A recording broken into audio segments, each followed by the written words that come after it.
The first bill on the calendar for today is Senate File 1832. The clerk will report the bill. Senate File number 1832, number 1 on the calendar for the day, an act relating to state government, establishing a biennial budget for jobs, labor, and economic development, the unofficial engrossment. There are amendments at the desk. If there is no objection, we will let the author explain the bill before we act on the amendments. I recognize the member from Ramsey, Representative Pinto, to explain the bill. Thank you, Madam Speaker. Thank you, members. This is the bill before us is the budget for the Workforce, Labor, and Economic Development Committee, otherwise known as the Jobs Committee. Worked closely with Chair Baker, hope to hear from as well in presenting the bill. To bring this bill before you. Members, we were in a challenging fiscal position. That's true for the whole legislature, but I think especially true for this budget. A $50 million cut target, both in the first biennium and in the tails, and a prohibition on use of the Workforce Development Fund, which funds, thank you, Madam Speaker. Members, please take your conversations to the alcoves or to the retiring room. Representative Pinto. Thank you, Madam Speaker. And members, $50 million cut in both biennia, as well as prohibition on use of the Workforce Development Fund, which funds really key employment and training programs. I know that both chairs are hopeful that we'll be able to make some progress in those areas as we head to conference. Members, the bill, we can be proud that it funds our government agencies that are overseen in those jurisdictions with a couple small cuts. We want to make sure that the Department of Employment and Economic Development and Department of Labor and Industry, several other agencies that are overseen are supported. And members, we also make some policy advancements and then a few investments as well. We cut a little bit beyond the $50 million in order to be able to make some investments. We'll talk further about the content of the bill, but I've been grateful for the chance to work with Chair Baker, to work with our amazing staff, who I'll thank at the end of this work, and we'll look forward to moving to amendments. And Madam Speaker, I suspect Chair Baker may want to make a comment as well. I'm not quite sure. Thank you. I recognize the member from Candy, Ohio, Representative Baker. And thank you, Madam Chair, Madam Speaker, and again, Co-Chair Pinto. It's been really great working with you this year as well. This has been again, Representative Pinto and I came in together, and again, we've been able to kind of just continue to build our relationship and trust in some of the things we can agree on and some things we can't agree on. Today's labor bill is, again, we've heard it before, it's not the kind of bill that I would have written. There's some things missing in here, and we'll be talking about that maybe later. But we did do some really important things by getting our agencies funded. We have no tax increases here. We're trying to make Minnesota more competitive. We're finding other alternatives to make sure that when dollars do go out to other workforce plans and programs, we're having more accountability and more follow-through, and that's really important to this bill today, members. So again, I look forward to having more discussion. It is Friday afternoon. It's Mother's Day weekend. We have a lot of things to kind of get to, and I know there's some really exciting amendments that we're going to hear today, members, so let's get to that. Thank you very much, and I look forward to the amendments. Madam Speaker. There's an amendment at the desk. The clerk will report the amendment. Pinto moves to amend Senate File number 1832, the unofficial engrossment. The amendment is coded A15. I recognize the author of the amendment, Representative Pinto, to explain the amendment. Thank you, Madam Speaker. This is an author's amendment brought forward by the two chairs. It makes a few adjustments to the bill, mostly regarding funding. One piece that I wanted to make sure to highlight relates to a competitive grant program. Folks may be aware of discussions that have been had about how we can best structure grants to achieve our policy goals. We've got some incredible nonprofits doing really powerful work in the community and the state. Want to make sure to support that, but also have an interest in making a shift to competitive grant programs. The Small Business Assistance Program, this amendment has a shift in language a bit, and then shifts some funding to support that shift in language to expand the resource available to that program. Much more to do, but members, if there are questions folks have, please let me know. Otherwise, would hope that you can support this amendment from the chairs. Thank you. I recognize the member from Candy, Ohio, Representative Baker. Again, Madam Speaker and members, Chair Pinto has explained this very well. I hope members support the A15 amendment. Thank you. All those in favor of the A15 amendment? I recognize the member from Ramsey, Representative Lee. Thank you for your indulgence, Madam Speaker. Sorry, I had to just get up really quickly to highlight one addition in the author's amendment that I'm super grateful for, and I know a lot of our labor partners are. There should be a joint coalition letter that's being passed around now, and also a letter from the Lake County Chamber of Commerce. Last session, we took Minnesota out of like a really dubious position. We were the only state in the union that did not have an official state film board. Instead, to administer our film tax credit, we had a nonprofit do that. And so we grew government a little bit to make sure that we would provide good union jobs in the film industry and bring film and TV crews here. And so I'm glad that the chairs were able to work towards an agreement, and I hope that they will continue working on that as we go into conference committee. And so just speaking in favor of the author's amendment. Thank you. Any further discussion to the amendment? Representative Pinto? Madam Speaker, it's a good amendment. Please vote green. Thank you. All those in favor of the amendment say aye. Those opposed, nay. The motion prevails and the amendment is adopted. There's an amendment at the desk. The clerk will report the amendment. Baker moves to amend Senate File Number 1832, the unofficial engrossment as amended. The amendment is coded A18. I recognize the author of the amendment, Representative Baker. Thank you, Madam Speaker. The A18 amendment is an important one because it recognizes funding shifts within our bill to make sure that our residents that are under the Vocational Rehab Services Program, also the Individual Placement Services Program, which is a very, very helpful program for people that get jobs when they might be having disabilities or severe mental health. This program, we needed to find some deeper cuts in our agencies to make sure these are better funded. And again, I appreciate working with Chair Pinto on this important area. VRS services, as I mentioned, vocational rehab services, and IPS services. A lot of us have folks at home that are working in these kind of job settings. I know that after one of our committee hearings outside these doors here about a month ago, a gentleman came up to me and just thanked us so much for bringing the attention and the awareness needed to make sure this area gets better funding because of his mental illness that he was going through at the time. Lots of anxiety, but he needed a program like this to help him just simply go back to work.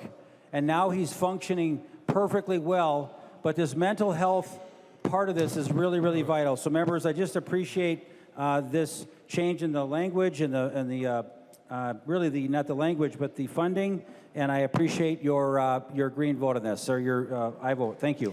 There is an amendment to the amendment. The clerk will report the amendment to the amendment. Baker moves to amend his amendment to Senate File Number 1832, the unofficial engrossment as amended. The amendment to the amendment is coded A22. I recognize the author, Representative Baker, to explain the amendment to the amendment. Thank you, Madam Speaker. Just more of a technical item here for the funding and where it came from within our budget. We kind of missed this in the original drafting. Again, it's all wrapped together. Maybe Chair Pinto wants to speak to it as well, but I appreciate your support on the amendment to the amendment. I recognize the member from Ramsey, Representative Pinto. Thank you, Madam Speaker. Yeah, this is just clearing up a bit of a math error in the primary amendment. Representative Raywire will speak to that amendment, but urge member support for this one. All those in favor of the amendment to the amendment say aye. Those opposed, nay. The motion prevails, and the amendment to the amendment is adopted. To the underlying amendment, as amended, I recognize a member from Anoka, Representative Raywire. Thank you so much, Madam Speaker. Months ago, I had a meeting with a constituent that works for RISE and was concerned about possible cuts to the individual placement and support, which is the IPS program. I had follow-up meetings, and I learned some really great things about IPS. It provides a full range of employment services and supports to assist people with serious mental illnesses achieve integrated employment. It's an evidence-based practice. It's a wraparound service, and it's also paid for performance, so all good things. Each vocational provider partners with a mental health program to ensure holistic employment for each individual. It's been highly successful in Minnesota, has a success rate of over 61%. which is higher than the national rate and higher than any other type of vocational approach. So this is really about a shift in funding, not an increase in funding that would cost money to the committee. So I've talked with all the stakeholders, including the providers, many folks at DEED. They do support this shift in funding from the EE program to the IPS program because of a surplus in one and a deficit in the other. The providers and stakeholders are in support of this. Bottom line, employment is good, especially for people with mental illness. And what really matters is the right kind of support from providers we know, and that we know the way they're doing it in Minnesota works. So I urge you to support this amendment. Thank you. Any further discussion to the amendment to the amendment? All those in favor say aye. Aye. Those opposed, nay. The motion prevails and the amendment to the amendment is adopted.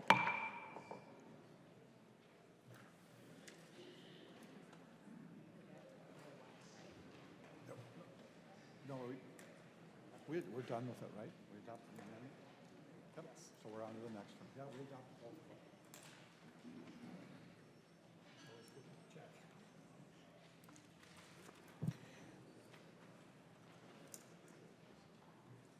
There is an amendment to the bill. The clerk will report the amendment.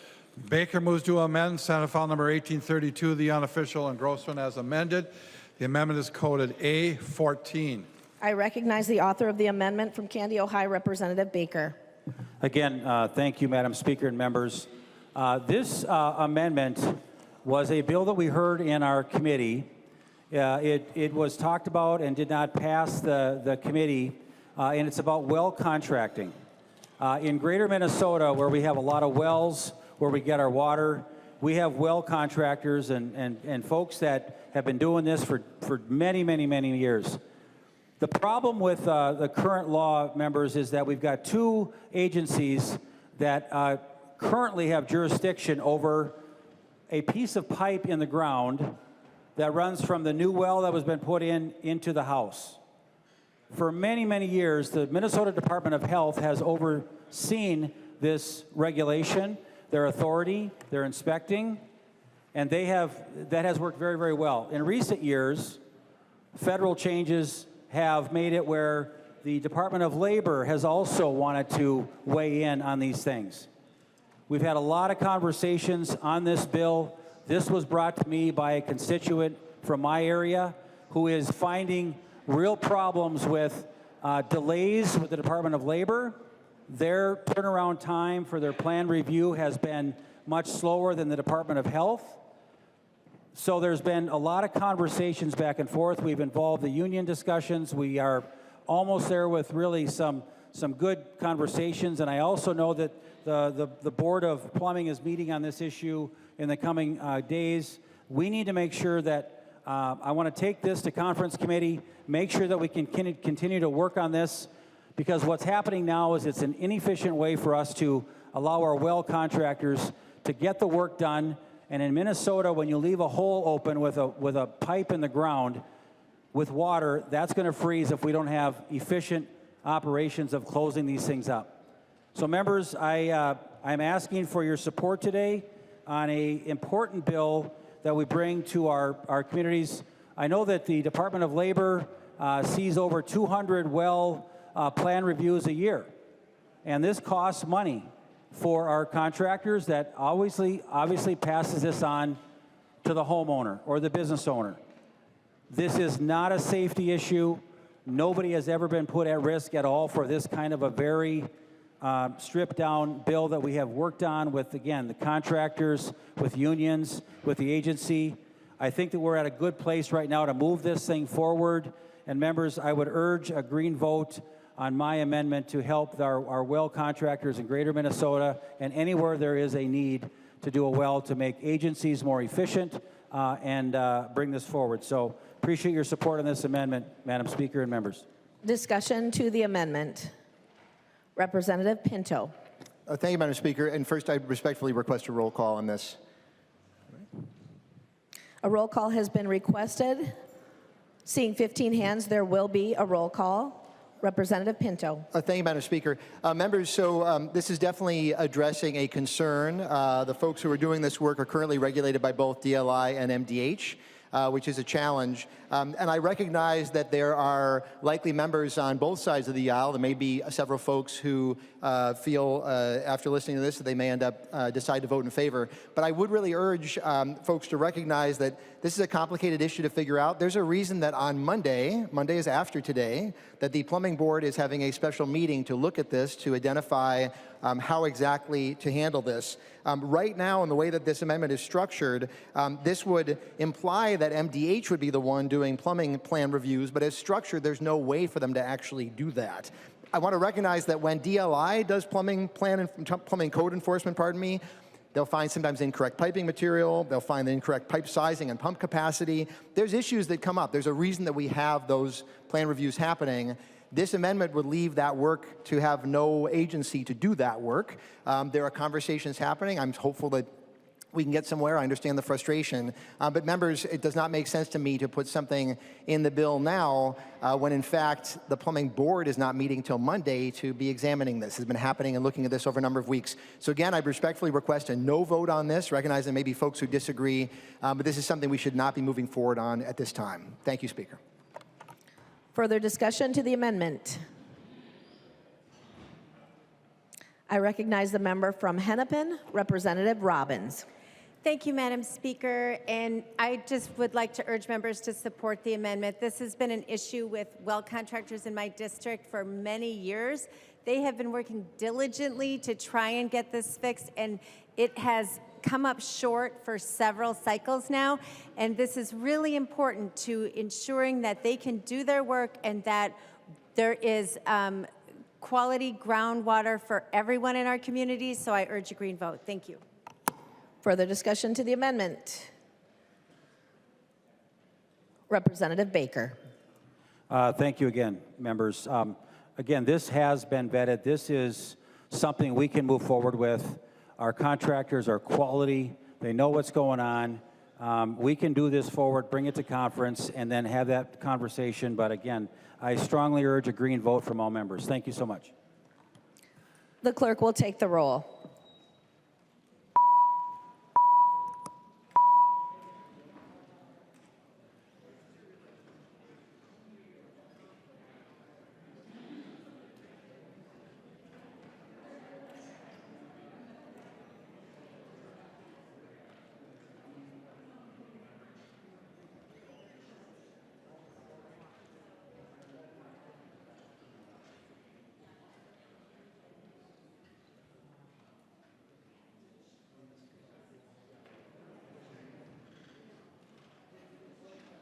The clerk will close the roll.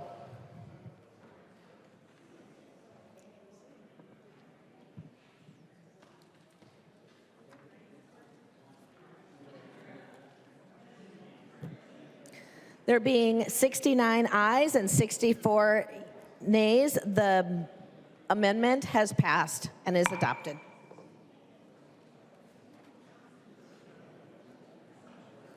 There's an amendment at the desk. The clerk will report the amendment. Robbins moves to amend Senate File Number 1832, the unofficial engrossment as amended. The amendment is coded A3. I recognize the member from Hennepin, Representative Robbins, to explain the amendment. Thank you, Madam Speaker and members. This is the amendment we all voted unanimously for earlier in session that would expand whistleblower protections for state employees, and I urge another green vote just so we can keep it alive going into conference. Thank you, members. Further discussion to the amendment? I recognize a member from Ramsey, Representative Pinto. Thank you, Madam Speaker. Yes, as Chair Robbins said, this passed the House with unanimous support. It is stuck on the other body, and we want to put this in our bill so that we can keep it moving forward. And so I would urge members to support it. Thank you. Any further discussion? Representative Robbins? Voting on the amendment, all those in favor say aye. Aye. Any opposed, nay. The motion prevails and the amendment is adopted. There's an amendment at the desk. The clerk will report the amendment. Bakeberg moves to amend Senate File Number 1832, the unofficial engrossment as amended. The amendment is coded A5. I recognize the member from Scott, Representative Bakeberg, to explain the amendment. Thank you, Madam Speaker. This is a very straightforward amendment that actually came from a number of constituents that Representative Tabke and I both represent. And it really is a need because of the demographic data and workforce requirements that are coming not only in Scott County but across the state. So what the amendment does is it allows school districts that are working, that already have a partnership with the Youth Skills Program, to create a partnership with construction companies. And before anyone it gets concerned about kids being on job sites, no kids are going on job sites with this amendment. This amendment is very, very clear that 16 and 17-year-olds would be allowed to work at central locations, training facilities. They would be able to be in office buildings. So you think about our pages down here, this would allow 16 and 17-year-olds to gain experience in the areas of project management in the construction industry, sales, marketing, drafting. We know that there are going to be shortages in these areas, and we have heard from our constituents that this is a huge need. Even just recently, the Wall Street Journal came out with an article highlighting how construction companies are partnering with high schools. So this is a very straightforward amendment, and I would just reiterate, kids will not be on job sites. And as I've been researching this, I've learned that there are different buckets of workforce development. So there is CTE, which is managed under the Department of Education. There is work-based learning, which is managed under the Department of Education. And there is youth skills, which is managed under the Department of Labor and Industry.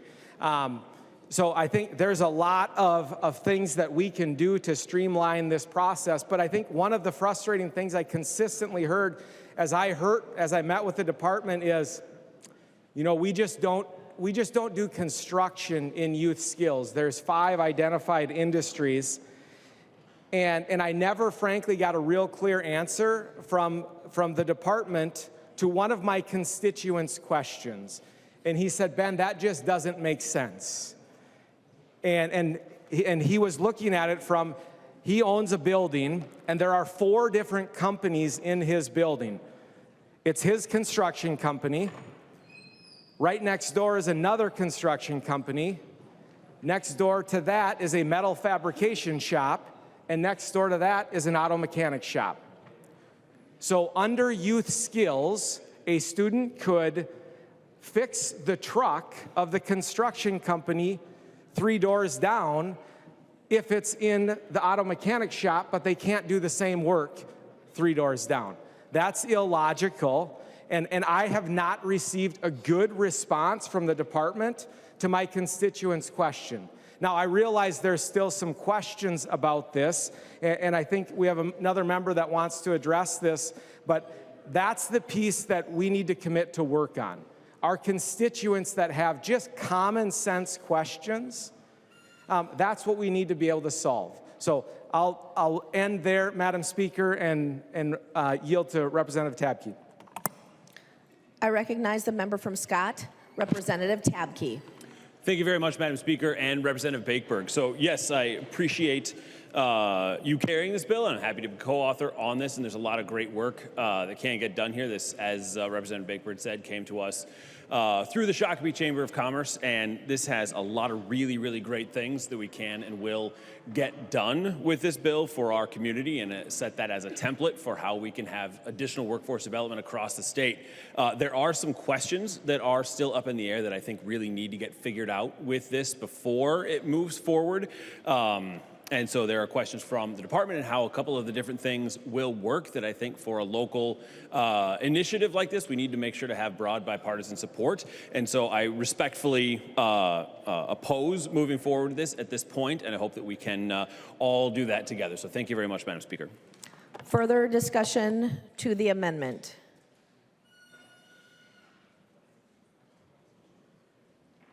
Representative Bakeberg. Thank you, Madam Speaker. Thank you, Representative Tabke. And thank you, Representative Tabke, for working on this. I think Representative Pinto is over there going, what's going on? So I want to be very clear that the purpose for me, and I think for all of us, is to solve problems that come from our community. And there are going to be times that different stakeholders are going to have different opinions on this. But I am committed to work together to solve this issue and work on it in a bipartisan manner. So with that, Madam Speaker, I'll withdraw this amendment for now, and I look forward to working with anyone in the chamber that wants to solve this issue, because this is the simple question. If a 16 and 17-year-old can work in an auto mechanic shop, a welding and manufacturing shop, under the same roof as a construction shop, why can't they do construction in an office building? So I've had multiple constituents reach out and their kids want to go into sales, marketing within the construction industry. They're not wanting to swing a hammer, they're just wanting to learn about sales and marketing. They should be able to do that.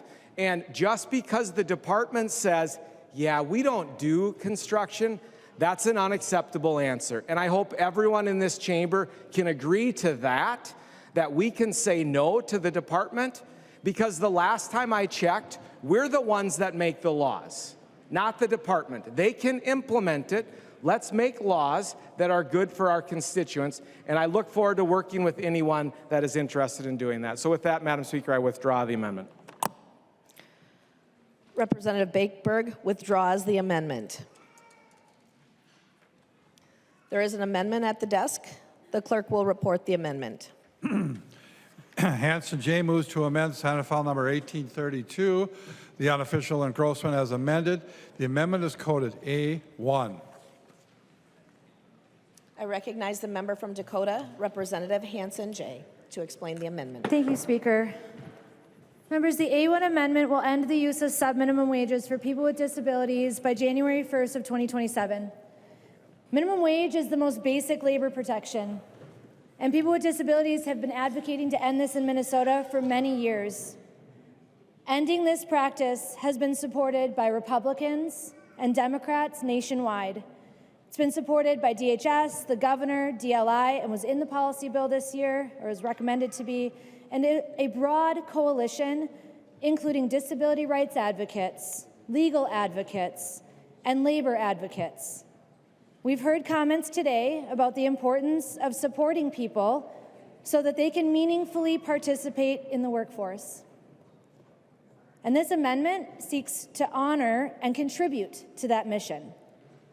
Combining earnest, individualized employment placement and prohibiting subminimum wages for this small group of people is precisely the solution that's needed. As only some of you may know, there's about 3,000 people in Minnesota who make less than minimum wage for their work.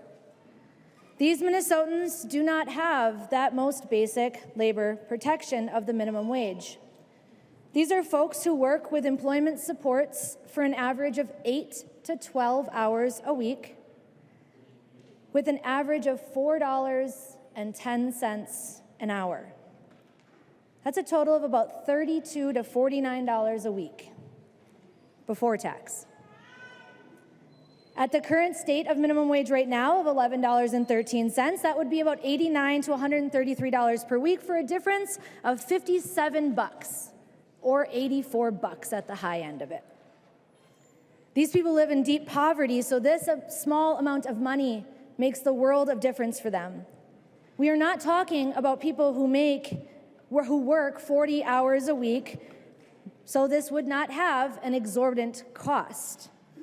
We're talking about the difference of less than $100 a week for people who, again, that amount would make a world of difference for.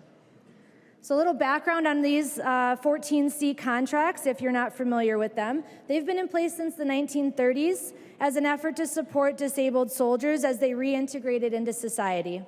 And today they are used for people with disabilities who need employment support, such as physical, social, or emotional support to participate in the workforce, just like we encourage them to do. Conservative states like Tennessee, South Carolina, Georgia, and more have passed this. And the federal rule that was recommending moving forward with elimination has not been touched, modified, or even talked about by the Trump administration. We've been working to get ahead of the feds on this so that we do not fall victim to some swathing federal change that we have little ability to influence or customize for Minnesotans. And in 2021, the legislature convened a task force. In 22, we had extensive community collaboration that was done. That report was prepared, and we went to work with it. In 23, we spent millions of dollars supporting the providers in the transition. We gave providers exactly what they asked for, 100% of what they asked for to accomplish this task. And many have moved away from using subminimum wage, but not enough. We've been advocating to end this ever since. People with disabilities have the highest rates of poverty of any other group identified in our census. Less than 16% of people receiving waivered services for disability support make more than $600 a month. And people living in poverty, as we know, are at an increased risk for mental health issues, chronic disease, early death, homelessness, food insecurity, education gaps, and more. Eliminating the use of subminimum wages will help more people with disabilities at least have a shot of living at just the brink of poverty rather than under the throes of it. But make no mistake, eliminating this practice will not solve poverty for people with disabilities, and I do not want to pretend like it will. But it is a step in the right direction and a dignified choice. Disability waivers certainly help people with disabilities get housing services and so much more, but these waivers barely cover their bare necessities. And if you didn't know, people with disabilities use shampoo. They like to eat Chipotle. They go to coffee with their friends. They like to buy their mom's Mother's Day gifts. They like to save up for vacations and enjoy the little things in life, just like all of us. And their waivers do not cover that. You will hear arguments saying that ending this practice will result in people with disabilities losing employment opportunities, losing socialization opportunities, or losing access to jobs that they really like. I'm here to tell you that that will only be true if those same people making those arguments choose to stop supporting people with disabilities and stop trying to help them. If they choose to not employ the effective and evidence-based practice of focusing their efforts on individualized employment placements, then they will lose things, absolutely. But I ask you today to please support this amendment and take a small but meaningful vote to say that all people deserve the dignity of a minimum wage. That people with disabilities are not merely people that we just tolerate or pity, but that they are humans with dignity and worth who we want to support and empower. This vote today will say that you are committed to combating and joining the fight in this lane of ableism that's been embedded in our workforce. And I invite you to vote yes. And Madam, I would like to request a roll call as well. A roll call has been requested. Seeing 15 hands, there will be a roll call. Further discussion to the amendment. I recognize the member from Hennepin, Representative Nadeau. Thank you, Madam Speaker. Thank you, Representative Hansen. This is, you spent a long time talking about this population that I care deeply about. A lot of the work that I do in the county deals with day support services, employment support services, VRS that we're talking about today. Last year we had the opportunity to make some changes on this, and we came up with a couple, and you're right, you mentioned one where it provided additional funding for employers of people with disabilities to increase and move away from sub-minimum wage. And I think there's a lot of people in this room that agree that we need to continue to move there. And a few years ago, there was, I think the number was around 14,000 people in Minnesota were working at employment-based centers, which are the 14C designated facilities. And member, times change. And that industry is moving in the right direction. It's moving away. It's moving away from center-based employment, and it's moving towards community-based employment. And it's amazing if you ever have the opportunity to go and visit Ruan, which is a trucking company in my district. They employ teams of individuals that come there and take time, and some of the most important dollars that we spend in health and human services are for those supported employment positions, those people that go out there and assist these men and women who want to work in the community. But that's not the population we're talking about today. We're talking about center-based employment. And I agree with you, and I support your goal. The problem that I have today is that in this split legislature, that it puts this bill at risk. And as much as I want to vote for this amendment today, because of the way that it's brought, because of the timing that it's offered, I'm put in a position where I can't. And this happens. We're going to have a bill on Monday, and it's going to be the health bill. There's going to be things in there that I can't add. There's a tax bill that's coming up that I keep hearing over and over again, a deal is a deal. And members, this is something that we need to continue to work on. We need to continue to work with industry. We need to continue to work with those private companies that are actually creating the space for these people, for our friends, our people that living with disabilities, to go out and work in the community and continue to work finding opportunities for those that can't work in community-based employment, to also be able to find, work in a different sector. So if this amendment had a little bit longer of a timeline, I think it would be easier.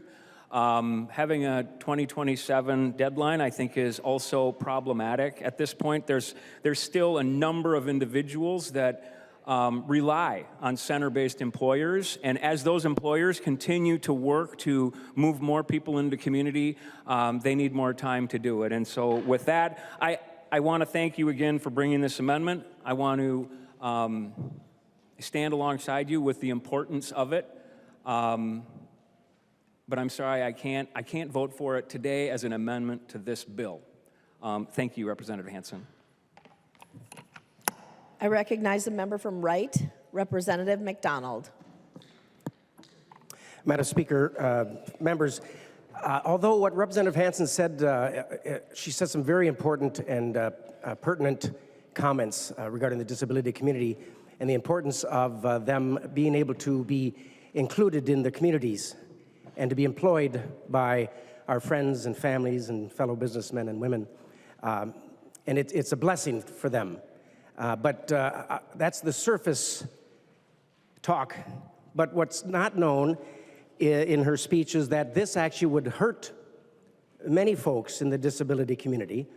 None of us have a crystal ball or know the future for sure. But I've been working in the last 15 years in the disability community. Some of my greatest accomplishments, when they say, what's your greatest accomplishments at the Capitol?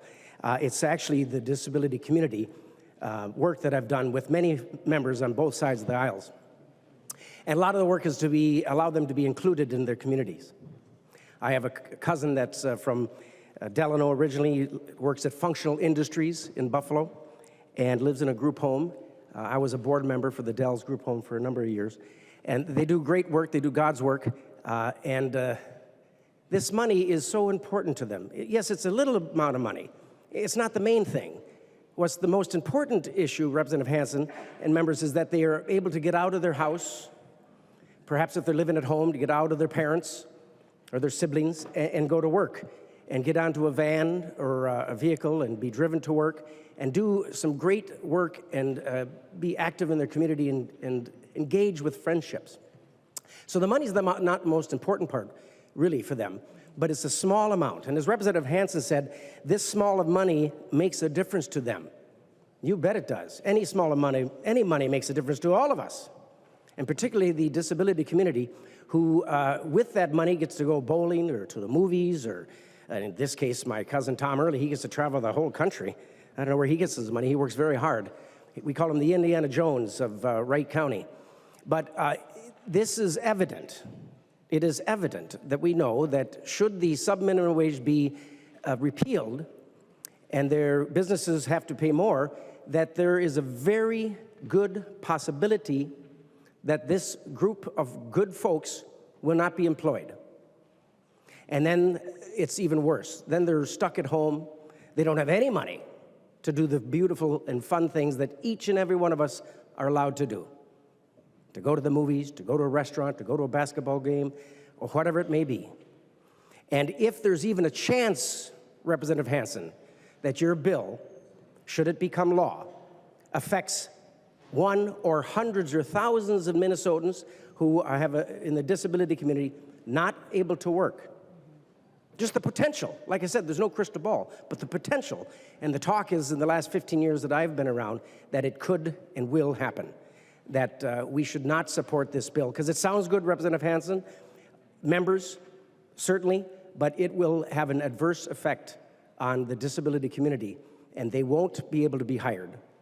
And more important, they may not even be, they might be let go of. And do we really want that to happen? No, we don't. So members, although it sounds great, they should be paid a fair wage. They are getting paid a beautiful wage, and it makes a big difference on what they get paid.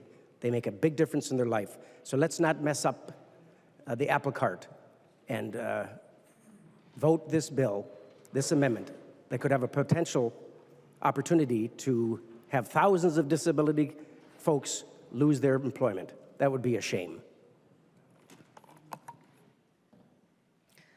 I recognize the member from St. Louis, Representative Warwas. Oh, thank you, Madam Speaker. And I rise in opposition to this amendment. And I can tell you right now, in my district, there is a developmental achievement center called ERDAC that exists solely for the benefit of people with developmental disabilities. And right now I can tell you that this amendment would harm 108 people. Of those, 85 of them are clients that attend the Developmental Achievement Center, and the other 23 are steelworker staff, union organized staff that are in my community. And what I can tell you is that these folks, the clients can't live on their own. They are fully supported. These jobs are not about making a living wage, but to help these adults live meaningful lives by giving them purpose. And I won't belabor the point. I appreciate what Representative McDonald had to say about this and others, but I'll just go a little bit more here. Many of the clients at this facility, at ERDAC, they have Down syndrome, they have traumatic brain injuries, other developmental disabilities. Many are wheelchair bound, and several even need to have staff there change their diapers. I've seen the changing table there for adult people. The time these clients spend at their jobs, it gives them needed interaction with other people, instead of some of them that would be sitting at home waiting for the day to end. If we pass this amendment, these disadvantaged people at ERDAC will lose their job opportunities, and this brings joy into their lives, and it brings a lot of relief for their caretakers as well. And the full-time workers there, the union workers there, my steelworker brothers and sisters on the range, will also, most of them will lose their jobs. So I encourage you, if you're more interested in what they do and what I'm talking about, you can look at my campaign page. I'm not making a plug from my campaign, but you can look at my campaign page. I took a tour there last year, and I was blown away by the good work that they do there. And I put in a lot of pictures of the facility. It's an old school. It's not fancy, but we're supporting these people, and we're really giving care to real people that need our help. So please contact me if you'd like to take a tour. of ERDAC. I'd love to bring you there up on the Iron Range anytime. But please vote no for this amendment and support these good people. Thank you. I recognize a member from Hennepin, Representative Greenman. Thank you, Madam Speaker, and thank you, Representative Hansen, for continuing to be a champion for this particular provision that just mirrors the work that we have been doing in this body over the last couple of years. For folks, and Representative McDonald and I have sat on labor. This, I think, your first year not being on it that I've been here. And we have heard this bill. We have heard about eliminating the sub-minimum wage for folks with disabilities over and over and over again. And every year we hear it, and this year we heard it as part of the department's, their policy bill. Every year we hear it. We hear more. We hear more process. We heard a task force who actually engaged not just one company, not just one set of parents, but folks from across the state. Folks with disabilities, self-advocates, parents, businesses, government, a whole set of folks. And we hear over and over and over again how important this is for those folks. But I also want to just bring us back to, we had the same conversation about folks who are under 18. And we heard, we don't need to pay people under 18 a minimum wage because they're using this for money for the movies. And they're using it to maybe save for college or maybe just to have some fun. And then those students came in and said, I am helping my parents pay rent. I am getting ready to pay for the rest of my life. I am paying for my car, my insurance. And so what did we do? Last year in Representative Kozlowski's bill, we eliminated the sub-minimum wage for folks under 18. We eliminated the sub-minimum wage for folks who work at small businesses because we don't think how much you get paid should be determined by the size of your employer. A minimum wage should be just that, a minimum standard for everyone. And this is our last piece of this work, I believe, in saying in Minnesota, a minimum wage is the minimum that everyone should get paid. So I just want to say, and I've heard, and I really appreciate the work I know Representative Nadeau and others have done, but this is not new. This is a bill that we should pass here today as part of this, this jobs and labor bill, because we should do the final piece of work. And I think the fact that we are 67-67, the fact that this is not an issue of partisanship is a good reason that we should put this in this bill and say, finally in Minnesota, we will have a minimum wage that includes everyone, regardless of who you are, regardless of if you're living with a disability, regardless of what size business you work for and how old you are. So thank you again for the folks who've been working on this. This is an easy yes vote to vote for this amendment. I recognize the member from Anoka, Representative West. Thank you, Madam Speaker. I had the great honor of touring Achieve Services several years ago and got to see this program firsthand. And it was a genuinely moving experience seeing people who otherwise wouldn't be able to work, working, earning a paycheck, and they were so proud. It was a remarkable experience to be part of. And at that time, it was just outside my district in Representative Cagle's district. Now it's Representative Norris's district. But it's an incredibly important program to Achieve Services in Blaine. And the 14C program needs to be preserved for two reasons. One, it's working. It really is. The reason we're seeing numbers go down and down and down is because people are finding meaningful employment because they now have the skills. They needed the evidence because they were dealt a bad hand at life. So they needed extra evidence somebody else might not need. But they needed the opportunity to earn that experience, earn those skills, so they can demonstrate to an employer who pays more than minimum wage that they can do the job and they can do the job well. It's a great program. It's working. And two, eliminating it really only harms people. No one is forced to participate. No one is forced to participate. No organization is forced to participate. People can choose to participate. Businesses can choose to participate.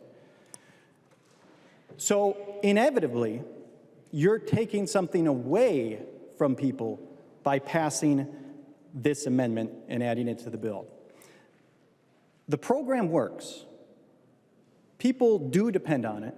We have evidence that it works, and it would be a shame to toss it because it may sound good, but it's a beautiful program, and I encourage you to see it firsthand before you consider eliminating it.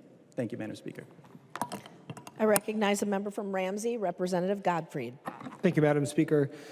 I appreciate a lot of what's been said on the other side of the aisle today about this, but a lot of what I'm hearing is employer side.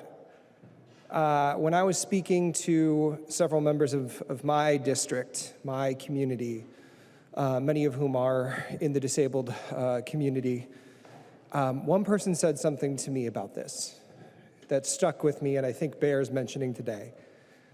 We were talking about sub-minimum wage and he said to me, David, I get that I'm making money, but to be paid sub-minimum wage makes me feel subhuman. And that stuck with me. So I just wanted to say that. Thank you, Madam Speaker. I encourage a green vote. Let's get this right. I recognize a member from Ramsey, Representative Curran. Thank you, Speaker, and thank you, members, for the discussion on this. I know this has been an ongoing discussion, and I just wanted to, touch on a few things that I heard today. One is that, that removing sub-minimum wage, putting a sunset on 14C is going to hurt people. But really, if we get to the root of it, the real hurt that's happening is the threat to stop providing a service if we make a change. The real hurt is it hurts bottom lines, and then the choice becomes, do we hurt people based on those bottom lines, right? Another $100 a week is what we're talking about for folks who are already making however little they're making and of course are proud to make. And I know many members have said, I went to visit this service, I saw people and how happy they were to be working. I'm so encouraged by people who have made that visit and maybe saw these folks for the first or second time, maybe only time, to learn a little bit about what's happening. But members, I grew up around the people that we're talking about, the people who do utilize wheelchairs every day, the people who do need to have assistance to be changed. They cannot do that on their own. People who need assistance to be fed and to be dressed and to be bathed. I grew up around these folks, the folks who we are talking about, who some of you have met that one time and thought it was cool that they were happy to make $2. These are people that I know and grew up around. So when we say that center-based employment can't still happen, that's a choice. That's a choice that will hurt people. And it's just simply not true. The hurt that people are talking about is the hurt to the bottom line that they can't swallow. So I don't think that there's harm in providing an environment where people can receive assistance while working for the same minimum wage that everyone else has a right to. That's what we should be doing. Providing an environment, just like we do for our students, to thrive and learn in the best environment that works for them. We should work to provide environments where people can work and make a minimum wage. Maybe when they get the work done, it amounts to 3 hours a week, right? Maybe it doesn't, it's not much, but what does that matter to any of us? That's their choice. But it should not be our choice to hurt people by limiting the amount of money they can make simply because they're a person with disabilities who requires more assistance than the rest of us. I'll be voting green for this. Thank you. I recognize a member from Candy, Ohio, Representative Baker. Thank you, Madam Speaker. Members, this is an important issue, and I've been on the committee that has jurisdiction over the 14C area. This is something that I was on the board of directors with West Central Industries, a very supportive workforce center that does great things for people of all kinds of disabilities. And just hearing the testimony the last few years from the family members that really support continuing 14C and the exceptions for these special minimum wages. These are special because these people need extra help. They do need extra assistance. This isn't like a one-size-fits-all, and it's a minimum wage question. This is important to get this right. If we ended this sooner than it naturally is doing now, this is going to hurt people. 2 years ago, it was around 6,000 people that were in the program. 2 years later, it's down to 3,000 people. And it's, again, exactly what Representative West said. These programs are teaching people to get into the workforce and into the communities at wages that we all appreciate and can understand. But to get folks with some really challenging needs, we have to have special wages to make sure that they can still do this. But the family members are what I remember. The family members that see the joy on their son or daughter and when they come home from work, and they're just the joy they were able to have at the work center. Those are important things that we can't forget about. So even if we're hurting 500 people eventually, 1,000 people, that's 1,000 people too many. Members, I urge a red vote on the amendment. Let's keep 14C here now until we find a better plan. But to just simply sunset this without a plan is no plan at all. This is not going to work. So until we find a better plan, I cannot support this. So members, please vote red. I recognize a member from Goodhue, Representative Altendorf. Thank you, Madam Speaker and members. I just rise today. I know a lot has been said, and I'll make this quick. But I think it does need to be said because it does feel like the business owners have been really vilified in this. And it has been my experience. There's many disability homes in my district. I visit them often. It was also insinuated on this floor that many of us have only visited them once, or we don't really have a relationship, which would be wrong. And as I'm visiting them and these businesses, many of them, as they've had people with disabilities work for them, a lot of businesses, they love the relationship. The people who are working there love having them work there. They make it seem as, I heard the comment, what is another $100 a week? Well, what has happened to our businesses over the last 2 years as the Democrats have passed sick and safe time? They're looming, right, we're looking straight dead in the face of paid family leave coming into 2026.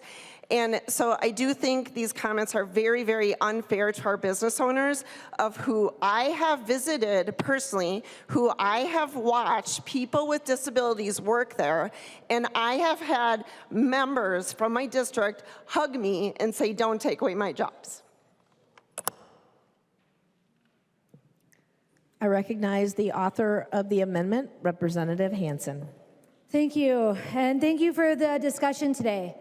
It's very obvious to me that folks have not been paying attention for the last 6 years of this conversation. So I really hope that we can continue to remind ourselves that this is not a new conversation. And I hope that I can help those of you who are new here fill in on some of the older conversations that happened. I'm happy to do that.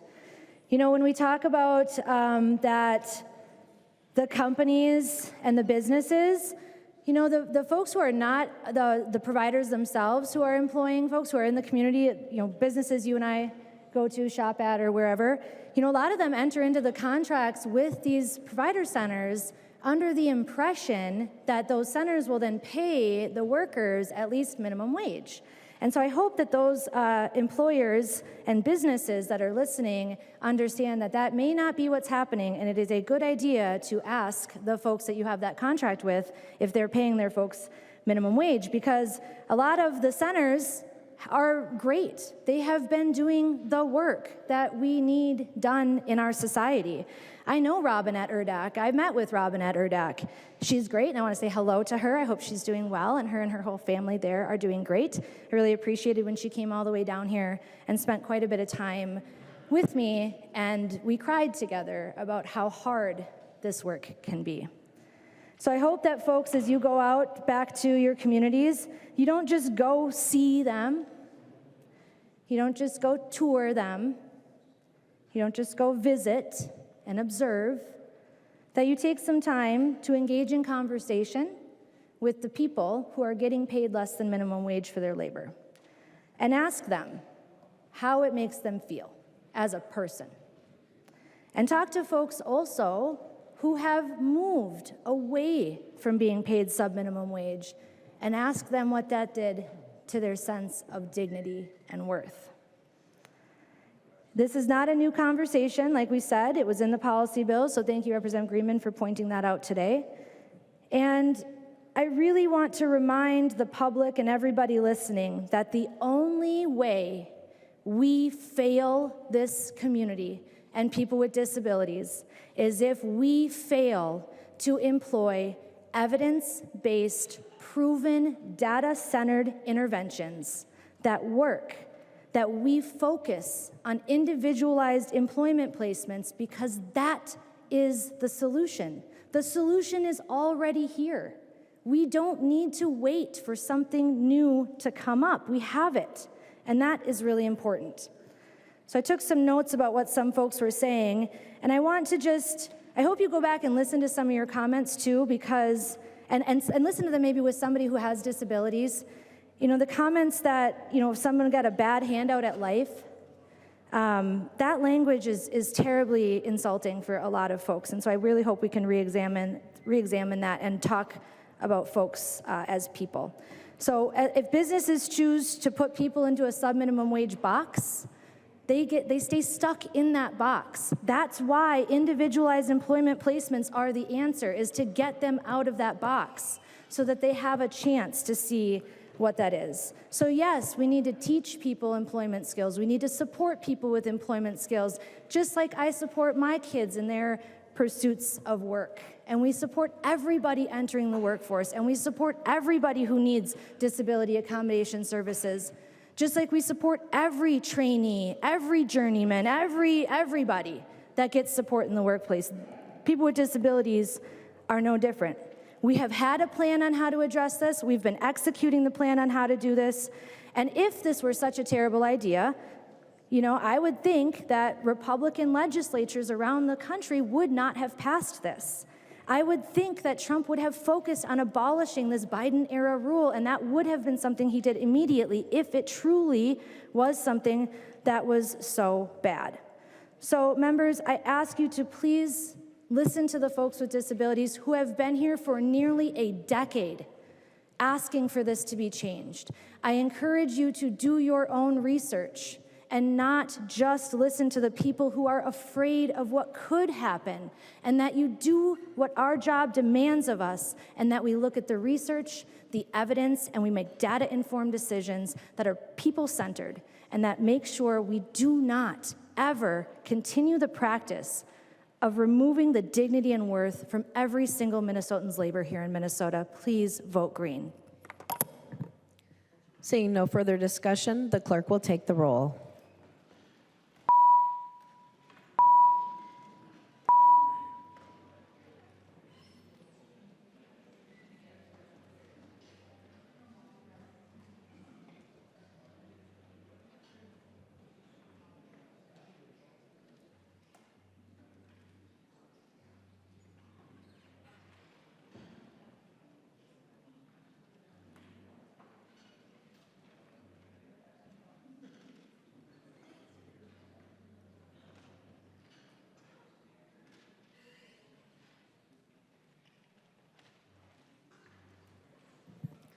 The clerk will close the roll.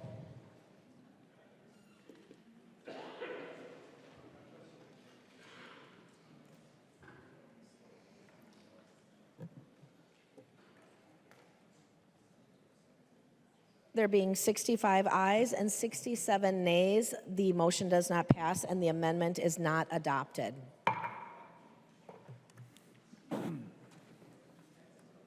There's an amendment at the desk. The clerk will report the amendment. Greenman moves to amend Senate File number 1832, the unofficial engrossment as amended.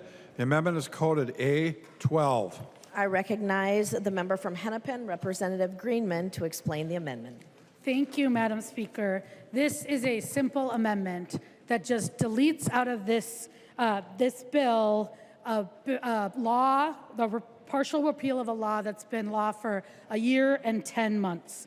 It is a deletion of provisions that would roll back our commitment to workers and their ability, their freedom to decide the fate of their career, to decide they want to move to a different job or start their own company.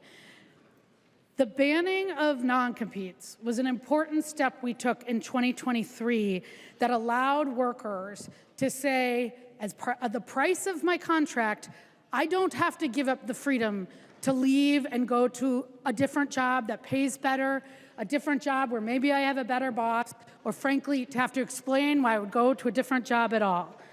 It also protects small businesses who have been hurt by the fact that we have the biggest employers in the state locking up talent with non-competes and impacting innovation.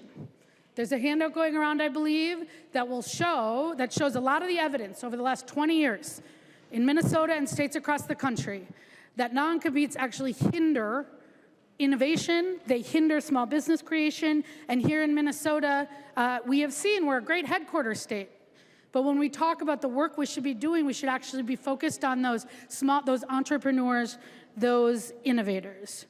So why is this in this bill? Why are we talking about this now? This has been law for a year and 10 months. And what we have heard is a lot of saber rattling from the biggest corporations in Minnesota, the biggest employers. The business partnership, it is their top priority.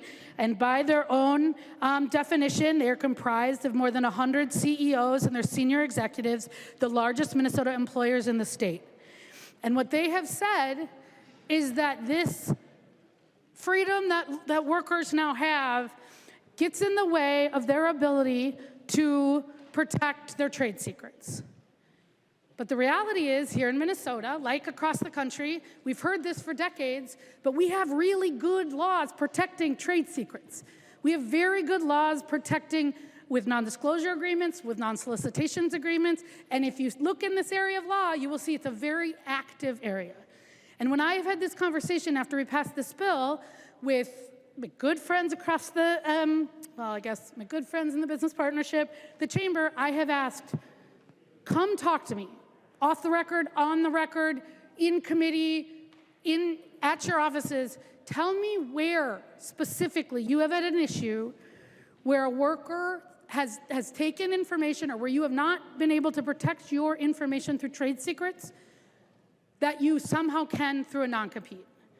And it has been silent. And I keep asking this question because turns out this is also a very good tool for employers to use to restrict people from leaving because one, it means they can't leave for a better job or they can't negotiate up their salary. We know that because the evidence shows, if you look at the Federal Reserve, it depresses wages. It's a great tool to get people from going to your competitor who maybe you want to have a little bit of a leg up, and it's certainly a good tool to prevent people from going out on their own and creating businesses, not with your IP, but may just compete with you. That is the story of Silicon Valley and the tech industry. California has not had this provision for 100 years, and Silicon Valley is what it is because of it, not despite it. So why is this important? In addition to all those things, it is important because at the end of the day, if you get outside this place, get outside the lobbyists, talk to the people who don't actually have people and associations who are paid to talk to us. What you will hear is a whole different story about why banning non-competes is important.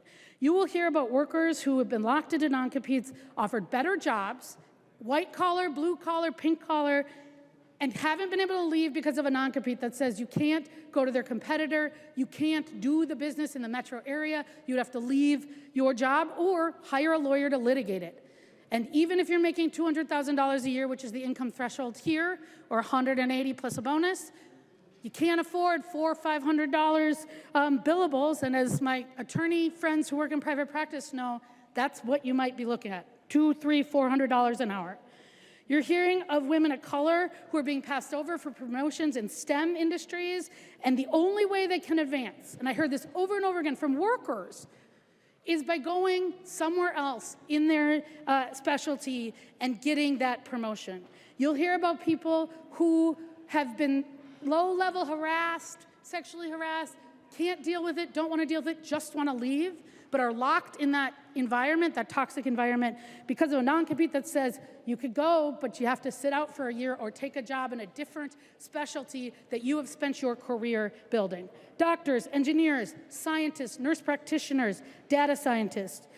So I will leave it there. I'm sure we will have a lively discussion like we did in committee, and I will just say that this is an easy vote, because it has been a law for a year and 10 months, and the sky has not fallen. In fact, I have not seen, and I keep asking, I asked in committee, I asked last year when this came up, we have not seen a single business, a single company say, trade secrets won't protect my information, and that's why I am leaving. So with that, Madam Chair, I would ask for the discussion and a green vote. Madam Speaker, can I ask for a roll call? Representative Greenman has requested a roll call. Seeing 15 hands, there will be a roll call. I recognize a member from Anoka, Representative Niska.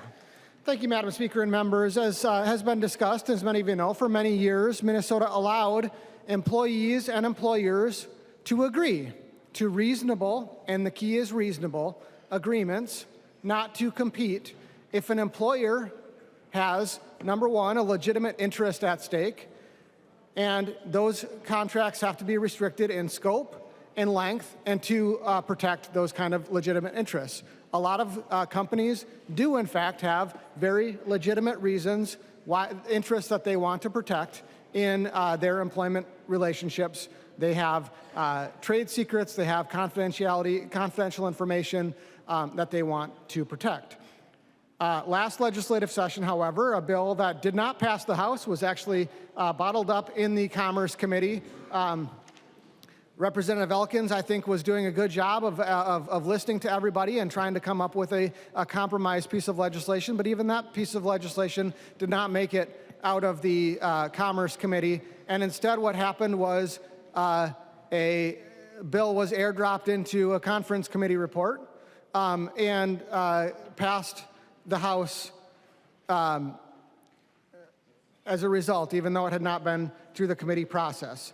That caused businesses, and is causing businesses, to reconsider whether they want to have certain functions in Minnesota.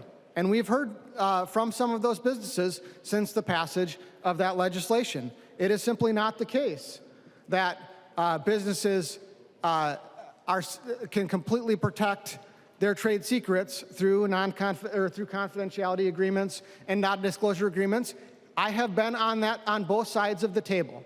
I've been negotiating and writing these agreements, and I have litigated confidentiality agreements, non-compete agreements, non-solicitation agreements. And the reality is, it's not as simple as saying you have a confidentiality agreement, you're not going to be able to use your trade secret. If an employee has been in the room when $1 million worth of research was done, and they realize that $1 million has been spent to go down a dry hole, and they go across the street to their competitor, they still have that information in their head.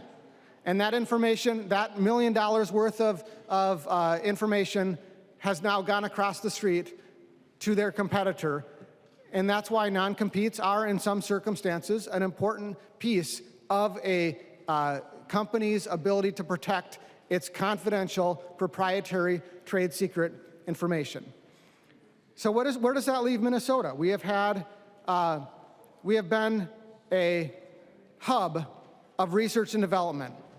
We have an educated workforce. We have the University of Minnesota and other research institutions here. We have high-tech headquarters economy jobs here in the state of Minnesota, highly educated workforce being able to do upwardly mobile jobs in the research and development industry. Those jobs are a very valuable contribution to our state.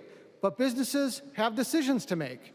Businesses can decide whether they want to invest in those R&D jobs in Minnesota, or whether they want to invest in those R&D jobs in one of the many other states in the country that do allow them to use non-compete agreements as a tool to protect their trade secrets.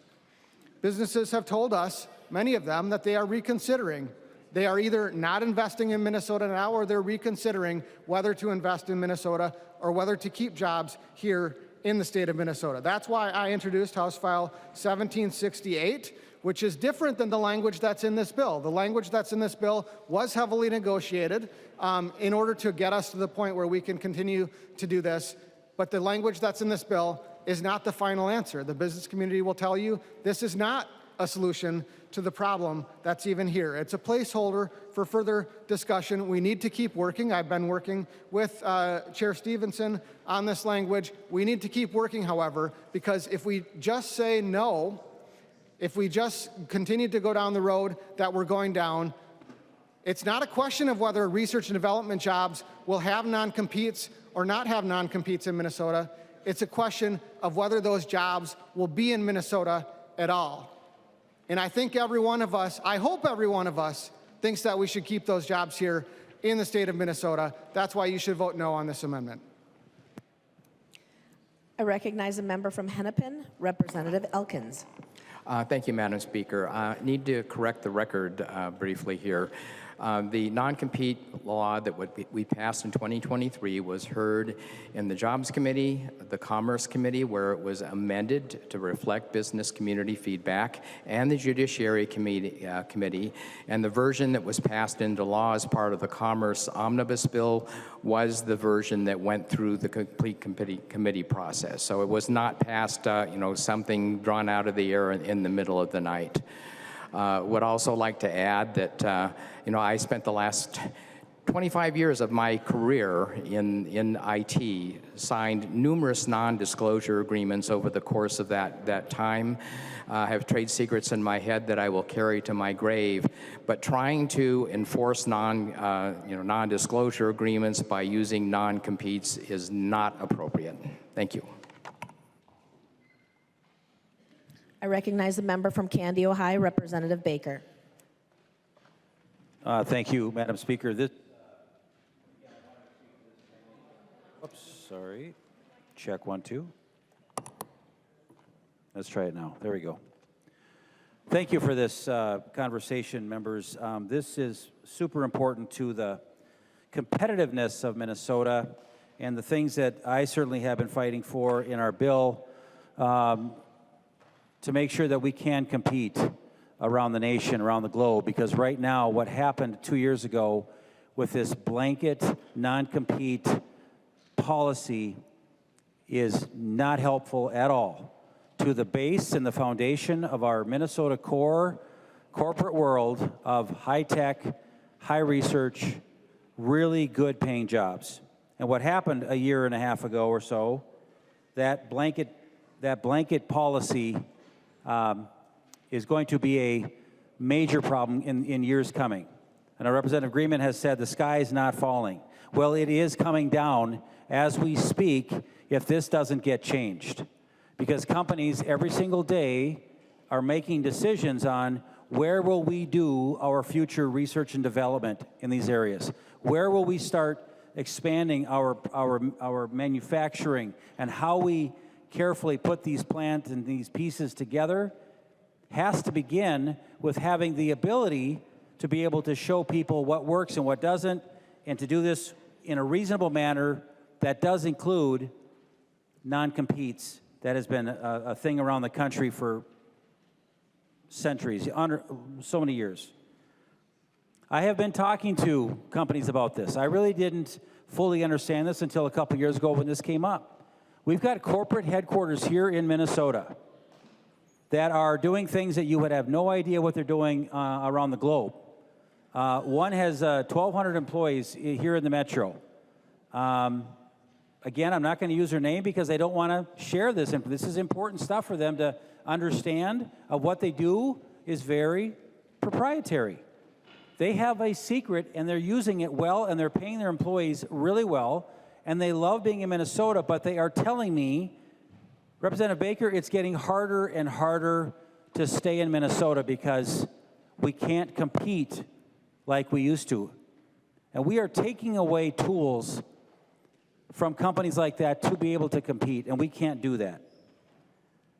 But they're just slowly, the jobs are just going to slowly go away.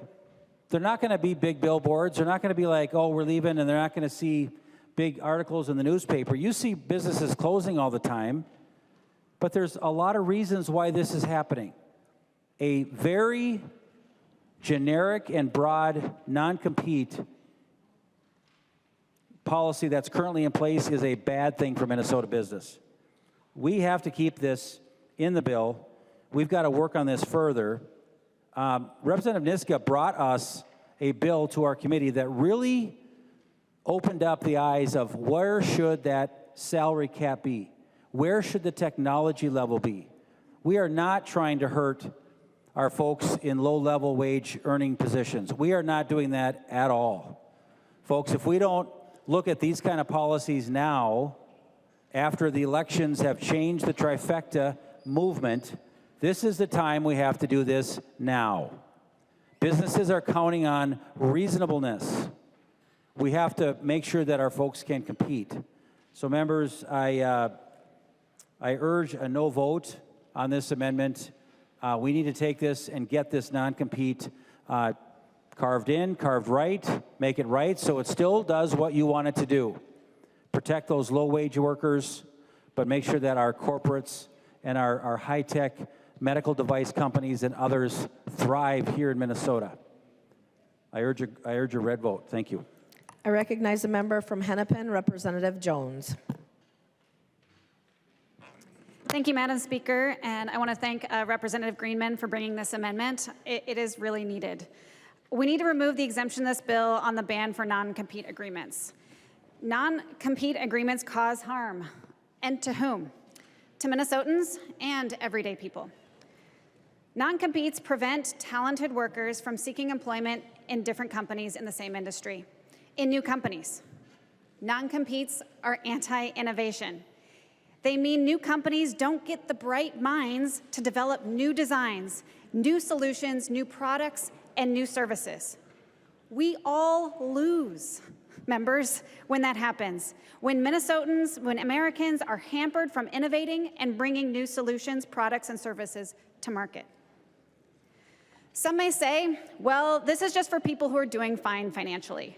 And I want to talk about a specific group of those people. Engineers, female engineers who do this work. When I went to engineering school 15 years ago, for every one of people like me, there were 6 men. 1 in 6. Do you know how intimidating and how difficult that was? Especially because engineering is a team sport. You have to work together on design projects. We women were more frequently looked down upon for our knowledge, dismissed, or insinuated because that we simply weren't capable. There are women, though, who make it through. So in 2001, 11% of engineers in the workforce were women. Today, it's 14%. 3% increase. Some of those are senior engineers who would be impacted by the current non-compete exemption in this bill. If we don't vote for this amendment, what are we telling women who are going into STEM careers today? If we don't vote for this bill, we're telling women there's just one more ceiling for you.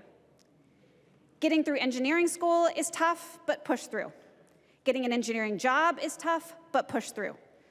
And when you've got all the training and you get all this job experience and you finally become a senior engineer, well, wait a minute, let's put the brakes on your mobility. Non-competes put the brakes on mobility to make the best designs, solutions, products, and services that Minnesotans need. And non-competes do nothing to help our incredible gender gap in engineering. Engineers do what we do because we want to solve problems. Let's make sure that engineers can do that. So please vote green. Let's let women and all workers have their mobility to solve problems and do our best work. Thank you. And please vote green. I recognize the author of the amendment, Representative Greenman. Thank you, Madam Speaker. So I feel like I need to respond to a few things that were said.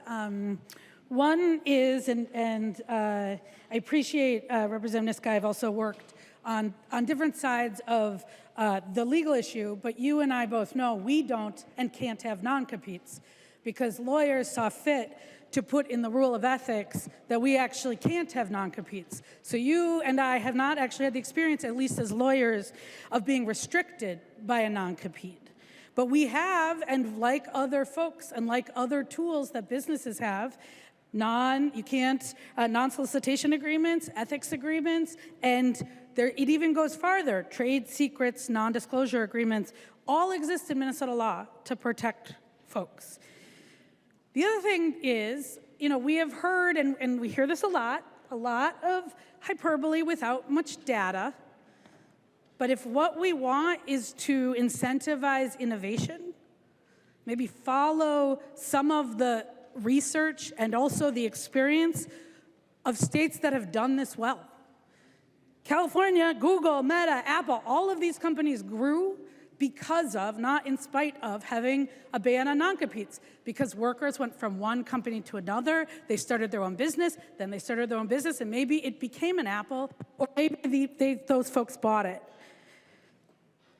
There's lots of examples of that, and I have actually heard, and if you all, in addition to talking to the CEOs, in addition to talking to the business community, talk to these white-collar workers about why some of them are coming here, which is exactly the reason, because they say, I can come and work at Medtronic, and then if I don't like that job, or if I don't get a promotion, or if I'm not going up fast enough, I can go to Ecolab, and I can get another job, and I'm not bound, have to wait a year, or have to more likely hire a lawyer and spend $60,000 trying to make that move. So let's not, when we think about creating strong business environment, we can't just think about the corporate decisions, we also have to think about the workforce and the people who do those jobs, because ultimately at the end of the day, those are the folks that are creating the value. I also think we need to talk about, and I thought there was going to be an amendment, but I just want to make clear the parameters of this conversation for folks who are not in committee. Because House file, did I write it down? The House file that Representative Niska mentioned that we heard in committee actually does have language that is much broader in terms of who will be carved out. It is much deeper into hundreds of thousands of workers and is even more problematic. And I just want to name a few of those things. So first of all, this bill limits the income threshold, $500,000 for anybody, but $200,000, it now can be subject to a non-compete if you're working in these high-tech trades that are working with trade secrets.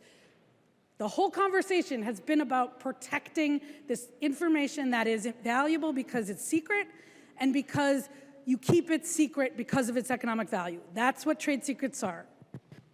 But the language that was introduced, that we heard, wasn't just trade secrets. It was confidential and proprietary. The employment lawyers I talked to said, well, that would mean that if you worked in a company and you made, in this case, $120,000 of compensation, so maybe $80,000 plus health care and retirement, and every email the employer stamped is confidential, a judge would probably find that they could be carved out of non-competes too. Confidential is whatever the employer says it is. If you work in HR and you work with confidential information that is confidential because we want to protect employees' privacy, but has nothing to do with the core secret sauce of the business, this would also affect you. If you worked in sales, and you don't know how the formula or the algorithm or the methods or the technology, but you just work in sales and you have things that are confidential pricing because that's what you want to do, this would affect you too. And in that underlying bill, it's $120,000 of compensation, not salary. And what compensation means, it's not defined in the bill, but I just looked it up and there's actually not a clear definition. It could be salary, it could be bonuses, it could be retirement, it could be stock options, unrealized or realized. It could be 10 years into the future if you stay long enough. And that we're starting to talk about not just high-wage workers, we're talking about entry-level engineers. So somehow the argument that, well, we're really, the first conversation that got brought to me after we passed this was we're talking about scientists, we're talking about the people who invented the pacemaker at Medtronic. Now, under this, the most broad language, we're talking about the line salespeople who are selling the product. We're talking about the HR folks who work at 3M who reach that salary income. And we certainly are talking about folks on the manufacturing line if they are, have anything that is considered confidential.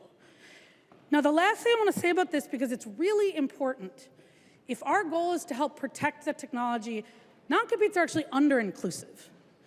Because if there is information that they're worried about that that is not protected by trade secrets, is not protected by non-disclosure agreements, is not protected by non-solicitation agreements, then there's nothing for stopping an employee from quitting and walking over to the competitor, not asking for money or a job, but just telling them. Because non-competes are not about the information. They are about restricting the employee. That's all they are. And a lot of the reasons employees like them is they're prophylactic, right? You just can say, you can't leave. But the reality is this is an employment restriction. This is about whose decision it is to leave. And the last thing I'll say, maybe I'll say two more things. Representative Olson asked me if I was going to wear my red pants for the filibuster pants, and I'm not trying to filibuster. But for folks who came in together, that's a sign from either one of us. The last thing I want to say, because this is what matters most, is are we going to stand up for people's freedom to be able to make their own career decisions? Who are we talking about restricting here? And when I think about the 2024 election, I don't think that what people said is what we want is big business to have more control over our lives. What I heard is people on all sides of the aisle, I heard this in my community, I heard this in every place I knocked, people saying that corporations have too much power in my lives, everybody has too much power in my lives, I want some control, freedom, and autonomy. Monopolies, big businesses, big employers, this would let your boss fire you and then keep you from leaving and going somewhere else, because non-competes can be enforced after you leave or are fired. So what we're really talking about here is a tool to control folks to repress wages. Now, I think if there's a conversation about non-competes, non-disclosure agreements, if we're really worried about this information, we should be having that conversation. Both Senator Mann, Representative Elkins, Representative Bonner, many of us have said, let's have that conversation. But I don't think that that's the problem. The problem is this is quite a handy tool to control control people from starting small businesses that might compete with you, to control workers from leaving or having to pay them more, and frankly, just a tool, an anti-competitive tool as it relates to worker freedom. So members, this is an easy vote. I felt like I had to take a minute to talk about Representative Niska's bill, because if that is on the table, it's even worse. But here, this will allow us to say, let's go with the law that's been law for a year and 10 months and say we're not going to restrict Minnesotans' freedom to move. There being no further discussion, the clerk will take the roll on the amendment.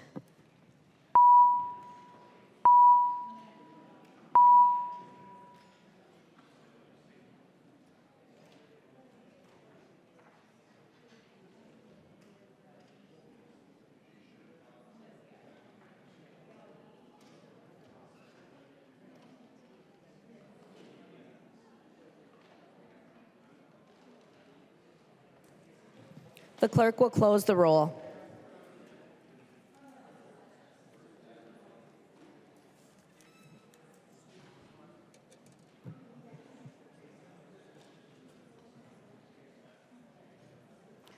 There being 67 ayes and 67 nays, the amendment is not adopted.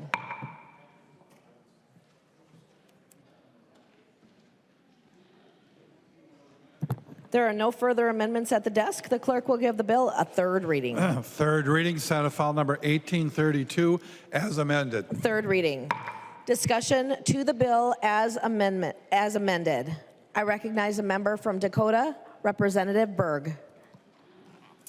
Thank you, Madam Speaker. And thank you to both of the chairs and co-chairs for all your hard work to put this bill together. This is a decent bill with some good provisions in it, and I will be voting for it. But I rise to talk about what is not in it. And that is House File 107, the UI for Striking Workers bill. The Trump-Musk administration has declared an all-out attack on workers since their term began. From the complete dissolution of the collective bargaining agreement of the TSA, federal workers being stripped of the right to organize, and the dismantling of the NLRB, this administration has sent a clear message to working families in this country. You are not worthy of the rights and protections that the workers whose shoulders we stand on in the labor movement fought so hard for. Workers are the essential cornerstone of a thriving economy and the backbone of this state and nation.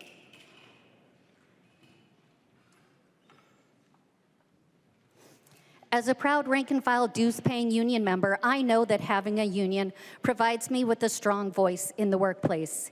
Unions set the standard for all workers when they negotiate fair wages and benefits and workplace safety standards. Yet the power imbalance between the bosses and workers continues to thrive, most affecting low-wage workers who would struggle the hardest to provide for their families if they were to strike when employers refuse to bargain in good faith. A strike is always the last resort for workers. House File 107 would have been nation-leading legislation that would grant striking workers the same access to their unemployment benefits as any other worker, and would have allowed workers to get paid UI benefits in the second week, which is 1 week sooner than established legislation in other states. That means only the most unusual cases of a strike lasting more than 2 weeks would see any payout out of UI. And UI only provides partial wage replacement to merely soften the risk to workers' families, and was estimated to cost the UI Trust Fund just 0.3%, which would be replenished through the UI premium process, most affecting employers who will see higher experience rating from forcing their workers out on strikes over unfair labor practices. 0.3% isn't out of line. We had the opportunity to set the example on how we take care of our workers when they need it the most. Instead, on a party line vote with Democrats voting yes in committee and Republicans voting no, we showed our workers who has their backs, and most importantly, who doesn't. Minnesota is a labor state, from the mines on the Iron Range to the meatpacking plants in Worthington, the refineries in the metro to our schools, hospitals, grocery stores, nursing homes, from PCAs to security guards. Workers live and provide invaluable services in every one of our districts. This was a real opportunity to lead the nation in workers' protection, an opportunity we missed. Shame on us. Thank you, Madam Speaker. I recognize a member from Mauer, Representative Mueller. Thank you, Madam Speaker and members. And this was as I said before, this was my first time serving on the Jobs Committee, and it's always been a really interesting committee for me, especially as we look at how it intersects with education. Many of you know that I have served in the classroom for almost 2 decades and still have an active teaching license. And one of the things that I am most passionate about is how we're able to create multiple pathways so people can become teachers. We know that as we're looking at traditional pathways to become a teacher, there simply isn't enough people who are interested in doing that. Especially those who maybe have had a career in a different place and now they are planning on maybe changing careers and going into education. Well, to go back and basically start over is often not an option, especially for really busy working adults. Back in 2021, during one of my first years as serving as a legislator, I got to go to a conference that talked about Tennessee's groundbreaking program about apprenticeships for teachers. And this thing was amazing for me to hear about because of the fact that it opens up a clear pathway for our teachers to go into the classroom in a very non-traditional way.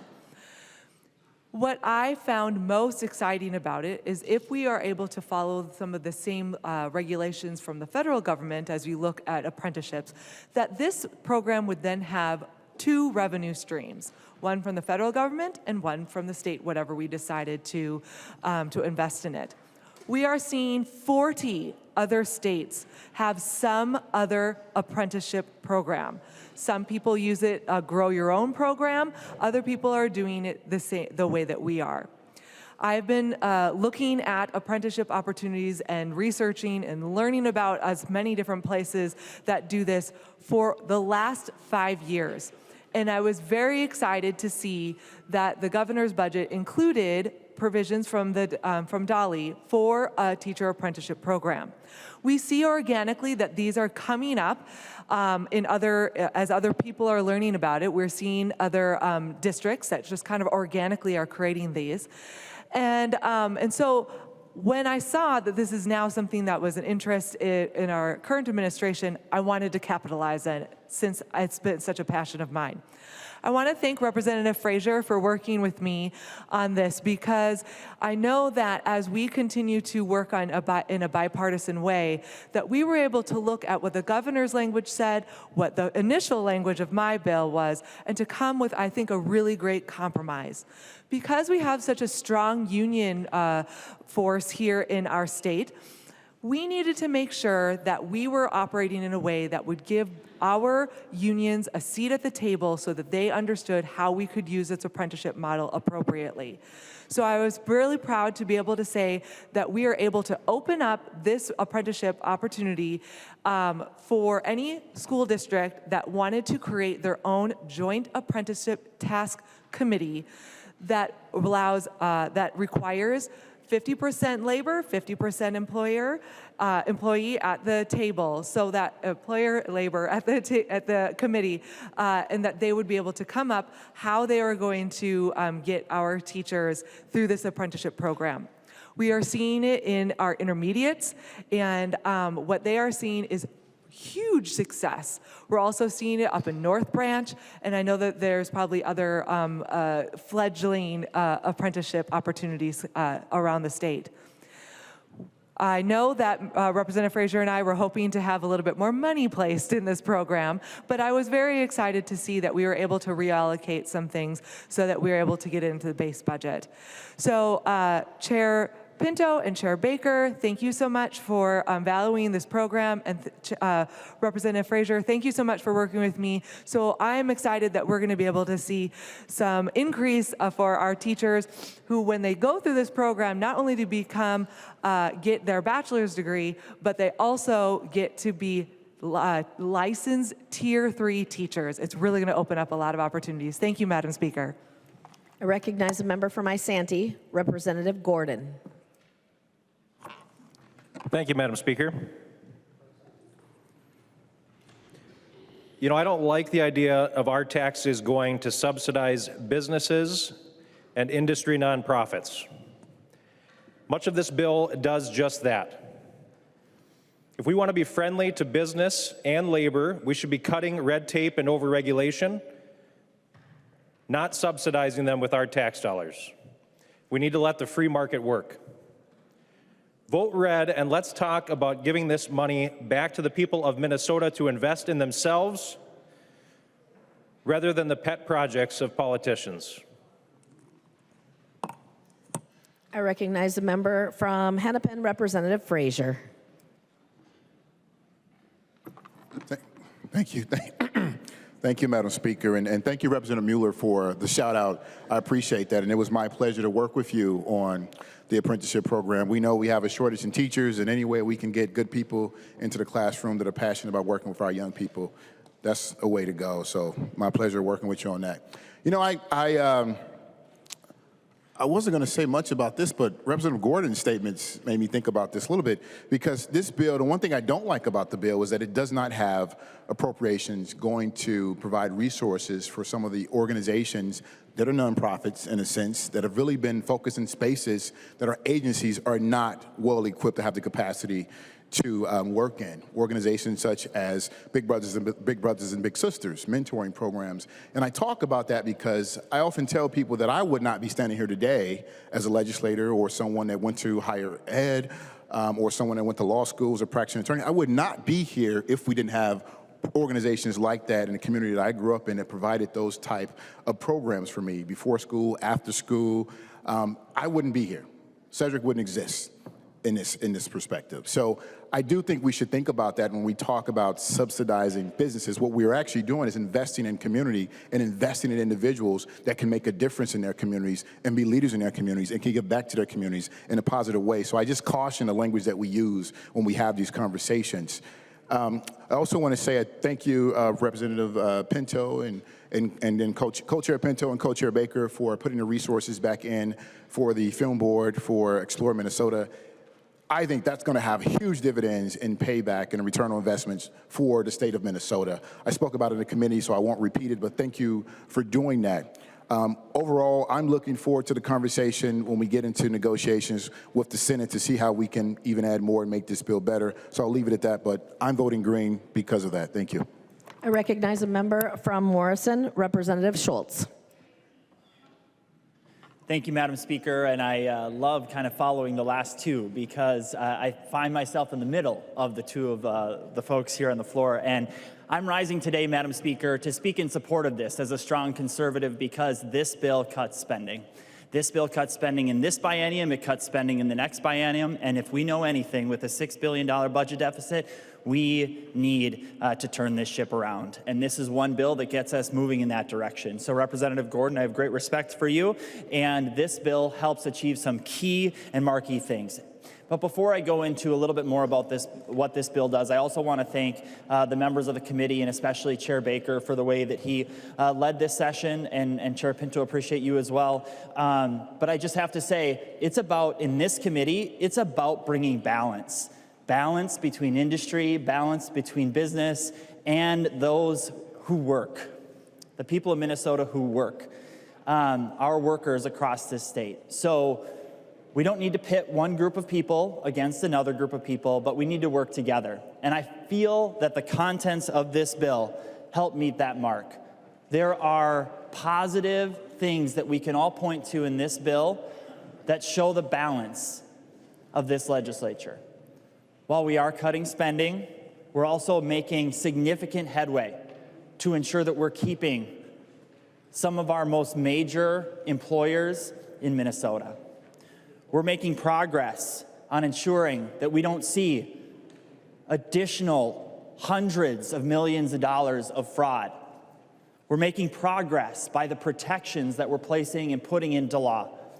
That's what we're doing with this bill. Is it everything that I ever hoped it would be? Of course not. But who expects a bill to come before this legislature and to expect to get everything that you want?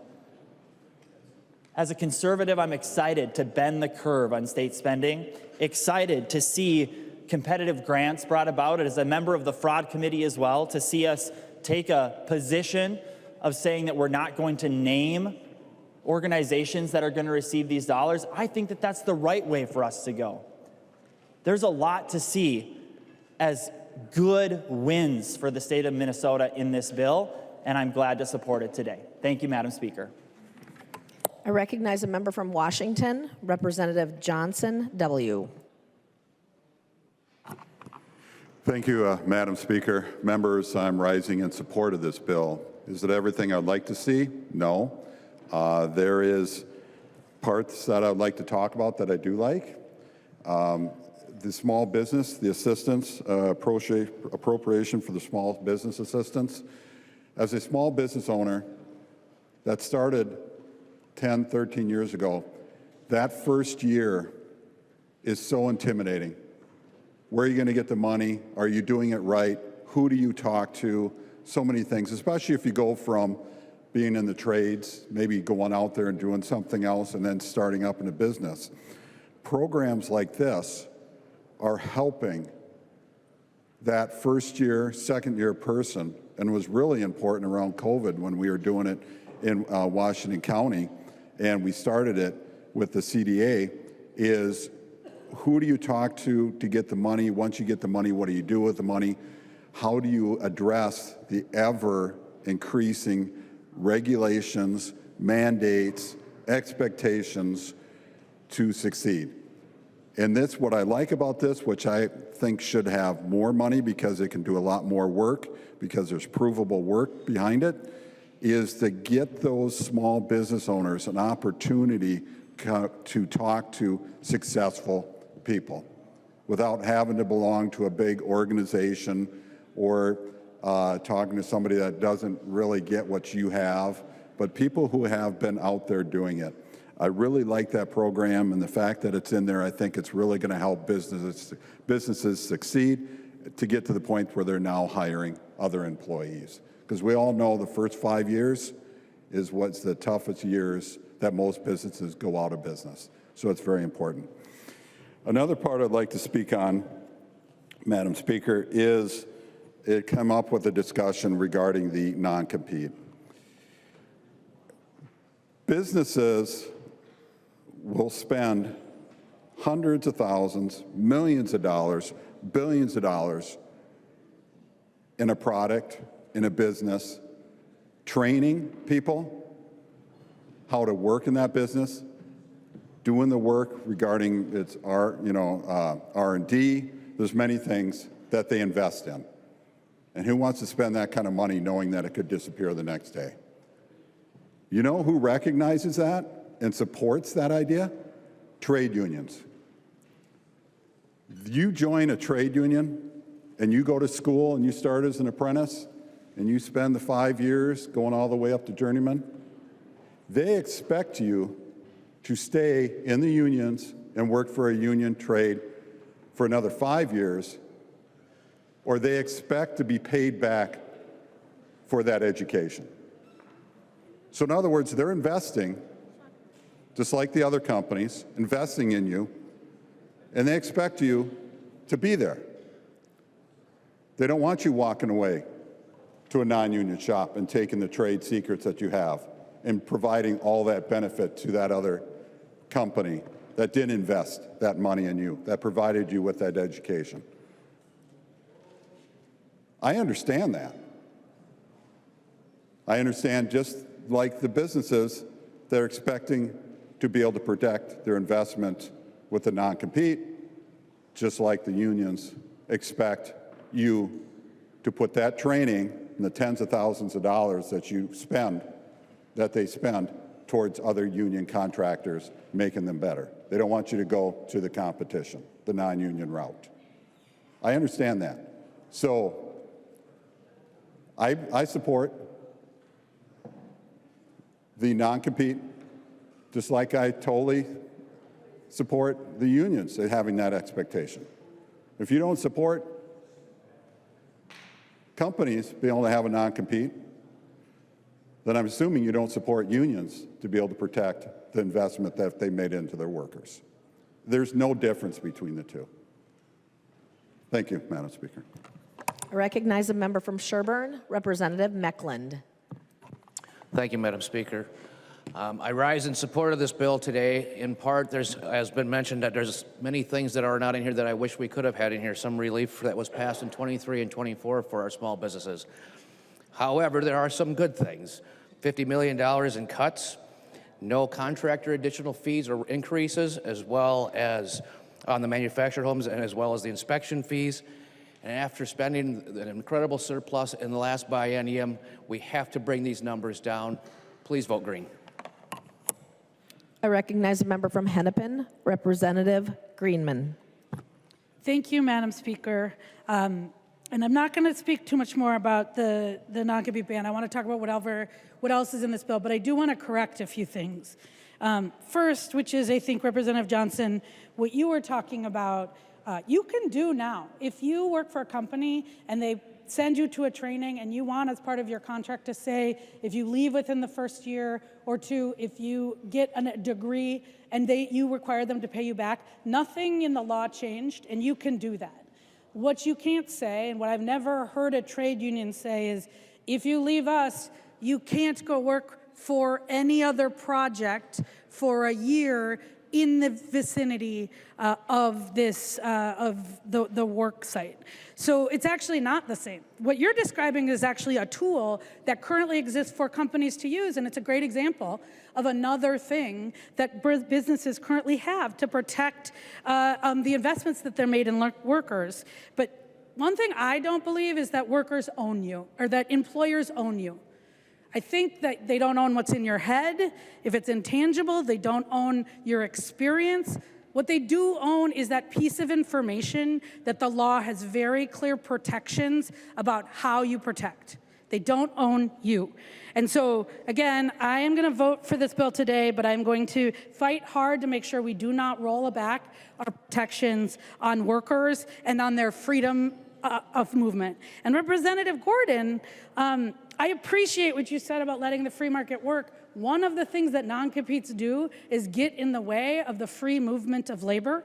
And so I wish I could have had your vote on that bill to leave just basically what the current law says, which is employers can't use non-competes. And I got to tell you, just wait until you read the tax expenditure report if you want to talk about all the ways that the state is subsidizing big for-profits. Look at airline parts to Delta and other things. So you might have an ally in thinking about how we're not using state dollars to subsidize CEOs and businesses.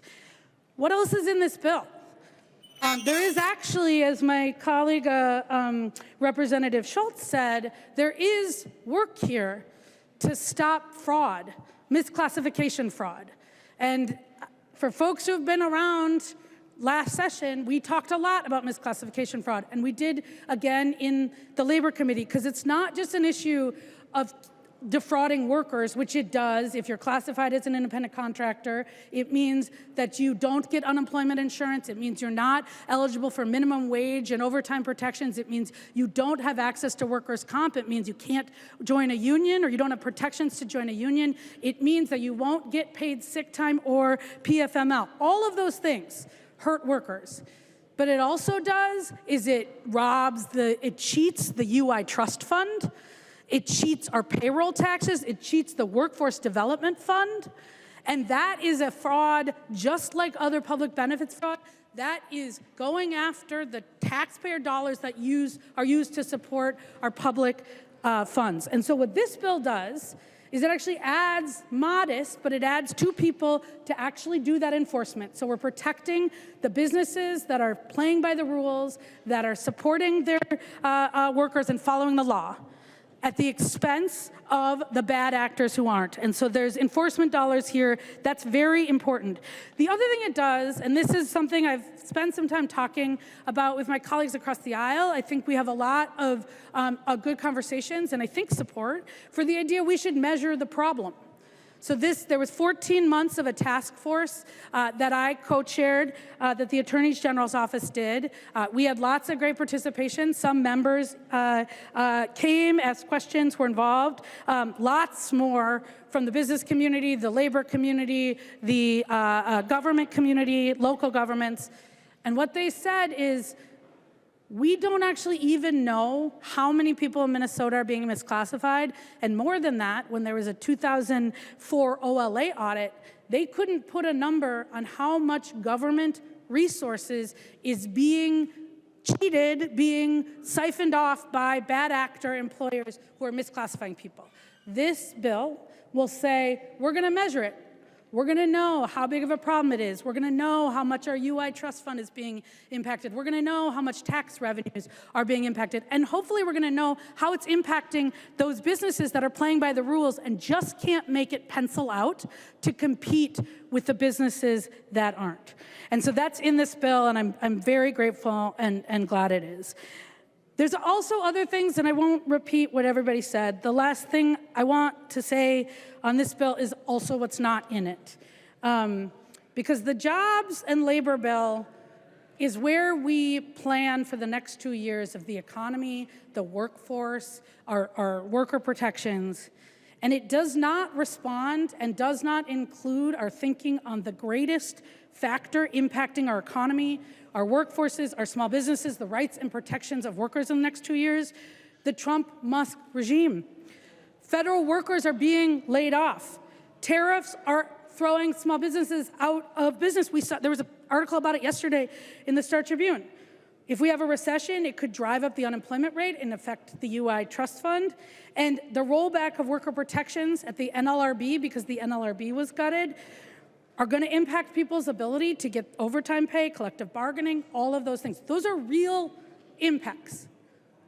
And our bill, because we did not have a single hearing on what that could look like, what the impact, we're passing a 2-year budget right now, assuming that things are just going to stay the same when we have seen the last 100 and some days that is just not true. And whether you like what's happening, whether you don't like what's happening, it is happening. And so the thing I will say is, as we move forward, I think that our side of the aisle has been really clear. We were clear in committee. We talked about it in committee.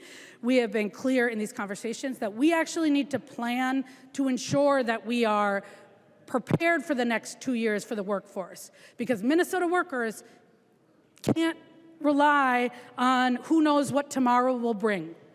Minnesota workers need us to be thinking about their jobs, need us to be thinking about the workforce, need us to be thinking about the benefits that they rely on if they get laid off, the unemployment trust fund. So with that, I hope that this is the beginning of that conversation, that in the next 10 days, we can ensure that our biennial budget actually plans for the future and those impacts, because members, we owe it to Minnesotans, we owe it to the small businesses, the big businesses, to everybody in our community to do that. So with that, members, I am going to vote yes and look forward to the continued work. I recognize a member from Candy, Ohio, Representative Baker. Thank you, members, for this very good discussion as we sort of wind down such an important area of labor and workforce. I first of all just want to say to my friend, my co-chair, Dave Pinto, he has always taken my calls. I don't care what time of the day it is. We kept him up late trying to make the deal happen. Just thank you, Representative Pinto. I hope we can continue to work this way in a very collaborative manner. So also, I just want to say thanks to our staff that has been with us the whole time. Dave Sullivan, Travis, Carl, the CLA, Carl, thank you so much for that. He has been amazing as well, again, with RCLA. Annie is back in the office, I think. Again, Indy and Spencer. The nonpartisan, Ashley, you're not going to hide behind the pillar for me. Ashley over there, and also Anna.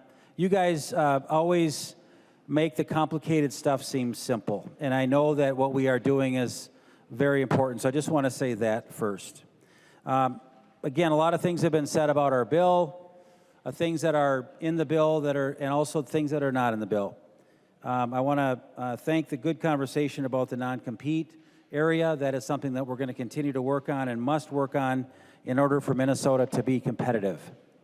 I'm happy that we were able to shrink the size of government with our bill, with our work in the agencies to cut $50 million in each of the next 2 bienniums. That was important for us to do. And I think we did it in a smart manner that isn't going to put undue harm on workers and also our agencies to still be able to perform the work that they actually need to do. I'm glad that we had a good conversation with Explore Minnesota to make sure that we could rethink closing of the office of the film board. That was an important thing we got right, so when we go into conference, we have better things to talk about. What I wanted to kind of focus on as I close up my work today is when we sit here in a 67-67 House, we have to really get serious about what is next. What is next that we can accept, and what is next that we have to understand we have to get done before this session officially ends. And what's not in this bill was what everybody else is asking me here and also at home is, well, what about earned sick and safe, and what about paid family medical leave? So it's a big item. Those are 2 very large discussion points. And I know that Speaker Emeritus Hortman and Speaker Demuth are talking about this a lot right now, as well as the senators that are involved in this and the governor. I want to ask that not only this weekend do our leaders catch fish, but they also work hard on catching deals and work on what we need to do to do the right thing here in Minnesota. Because the DFL brought us an important benefit to Minnesota last 2 years. Paid family medical leave is here. It's coming to Minnesota, and it will do a lot of good things for families. Now, it's being done in a way that I think I would have suggested, and I have suggested we do it much differently, but it's here. And I look forward to the conversations with leaders that can help us get serious about revising it in a way that still delivers what you wanted it to do, what we all wanted it to do. But this is still, as it rolls out today, it's a $1.7 billion tax that starts in 2026. We have ideas that will work better. If you notice the work on the other body, there is bipartisan efforts to change those with Earned Sick and Safe, passed off the Senate floor. There is a bill written by a DFL senator that did not get, I don't think, a hearing, but they are seeing the need to have conversations about these two very important workforce mandates. So I appreciate members, I don't care if you're in the House or the Senate, if you're willing to stand up and say, yes, we can have a conversation about this, because right now, I've had a lot of conversations with my friends across the aisle about this. They really do want to do some things, but right now they're a little bit leery of really kind of reaching over and doing some things. I've got some great ideas, very specific, that are not going to ruin this program. But Minnesota does not need to be one of the most progressive and rich programs in the country when we are all struggling with such dramatic workforce shortages today. Also, in our committee earlier this year, we heard a lot from our schools and we heard a lot from our counties, in that when these large programs come rolling out, it's really going to do a number on their finances. So did you know, members, and this is just something to take back with you, because when members leave the floor today, we head home, I hope you enjoy family time and time with your mom or your other loved ones if you have the ability to do that, and if you're lucky to be able to do that.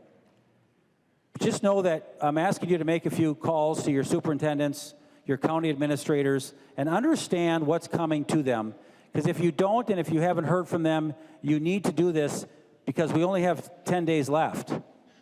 And we got to figure this out, because it's your responsibility as their elected official to get this right. The governments have been working hard with collective bargaining agreements over the last decades, several decades. They already had in place many of these kind of leave policies already baked in to these bargaining agreements over the years that currently taxpayers are already paying. We heard from a county up north, St. Louis County, who has collective bargaining agreements with sick and safe leave banks of members up to 2,000 hours. That's really awesome that they have worked hard, negotiated those benefits, and that's one of the good parts about working for an agency that has collective bargaining agreements, is they negotiate for both benefits and pay and pensions, health care. But what's really challenging right now is we've got this new program coming out that is going to just layer on top of this. And we just have to get serious about how is that going to then fit. When you've got 2,000 hours currently in some of these counties, on average, there are 300 to 500 hours in the counties. This is a lot. And by doing what we've done in the last couple of years without recognizing collective bargaining agreements, is you're really just saying you can do it better than they can. And that's disrespectful to those CBAs. We need to do a better job, and I look forward to both talking to leadership about this and how we can move forward, because I know that we are really prioritizing these conversations the next couple of days. I want to also thank the leadership in the Senate and the DFL members that have kind of broken rank and had to make the hard choices of coming over and doing some tweaks to that holy grail of yours that I know was a lot of work. And I'm grateful that we can work on this together. And I hold my hand out to say I'm willing to work with you on what we can agree on, but we've got to do a better job before we leave the session to make sure our small businesses are heard. Our benefit set is what we can afford to do. Our family definition is just tweaked just right. And the cap and the expense of this tax rate is important. So again, I ask the governor, I ask our leaders to please have great conversations this weekend, and this is an important thing to do. So again, a lot has been said about the bill. I really appreciate the green votes today on the labor workforce bill. We've had a lot of great members working on the committee, so thank you all for that. And again, I look forward to further conversations, and I look forward to taking this on to the conference committee. So please vote green on the bill. Thank you. I recognize a member from Ramsey, the author, Representative Pinto. Thank you, Madam Speaker. Thank you, members, for the discussion. Thank you very much to my friend and colleague, Chair Baker, for his partnership. I think that we've figured out a way to agree and disagree as appropriate, and when we disagree, we do so agreeably. So I appreciated that. I'm grateful to the staff. Chair Baker had named most of the folks. I wanted to rename Anna Shalene and Ashley Young, our nonpartisan staffers, and also reference Riley Jones, our page. I know that Chair Baker is grateful to Riley as well. Members, we've got a fair way to go on the bill. There are significant cuts. Those are referenced, and I know there's some frustration from some folks, I guess some happiness from others. We've got a lot to go on that, but recognizing that there have been a number of investments that have been made in the bill as well. Many of those have been referenced. And grateful to Representatives Mueller and Bakeberg. They've got some provisions in here, Representative Lee and Zalesnikar, Vice Chair Greenman. And members, this was referenced earlier about the grant structure.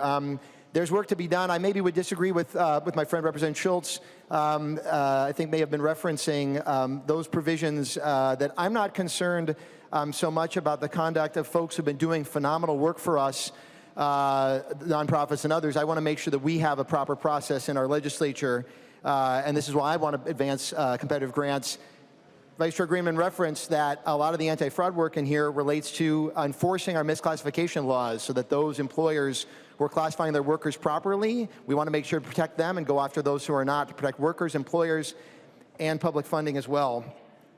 Members, there was the reference to the non-compete provision. I just want to make sure that we're clear.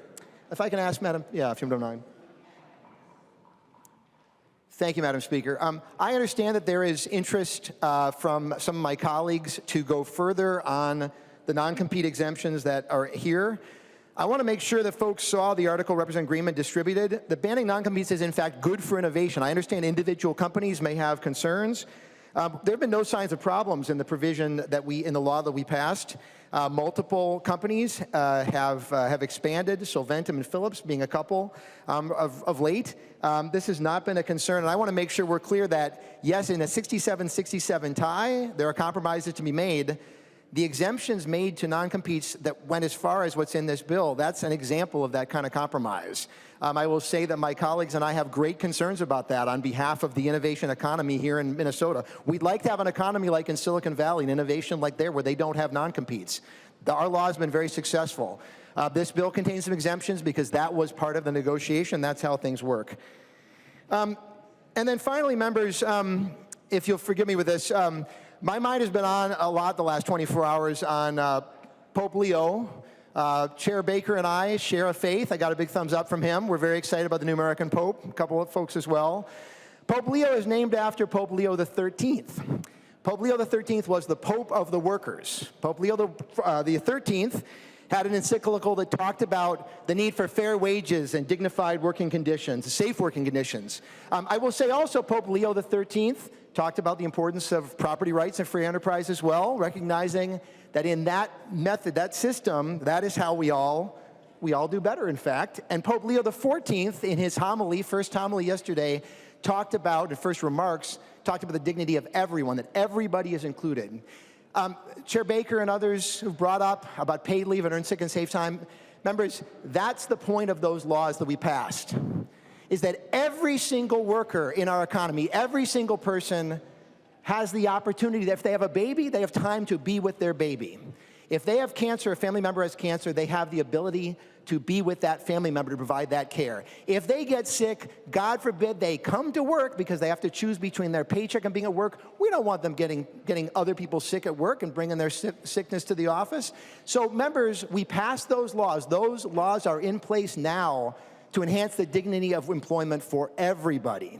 And I can say that is not if there's any holy grail involved in this, it's back with Pope 13th and going back before. It's not a holy grail thing. It is because we want to have every person have that opportunity. So we've had a lot of conversations. We'll continue to do so. But you need to understand that this is something that Minnesotans have been crying for. They're excited they have the opportunity for earned sick and safe time. And boy, they cannot wait until they got the opportunity for paid family medical leave on January 1.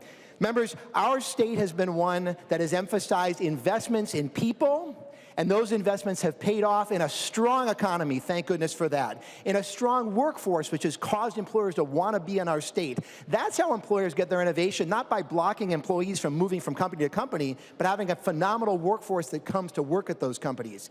Members, those of you on other committees, you do workforce development if you're in education and higher ed, and certainly children and families. You do economic development if you're on the transportation committee. You do that work in the other committees, and we are proud that in our committee, we are the point of the spear to do that work as well. This is a bill we can be proud of, given the constraints that we're under, and boy, I know that we can continue to make it better as we go in negotiations with the Senate, with the governor. Let's make that happen. Let's move forward. Please vote green. There being no further discussion, the clerk will take the roll on the bill.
The clerk will close the roll.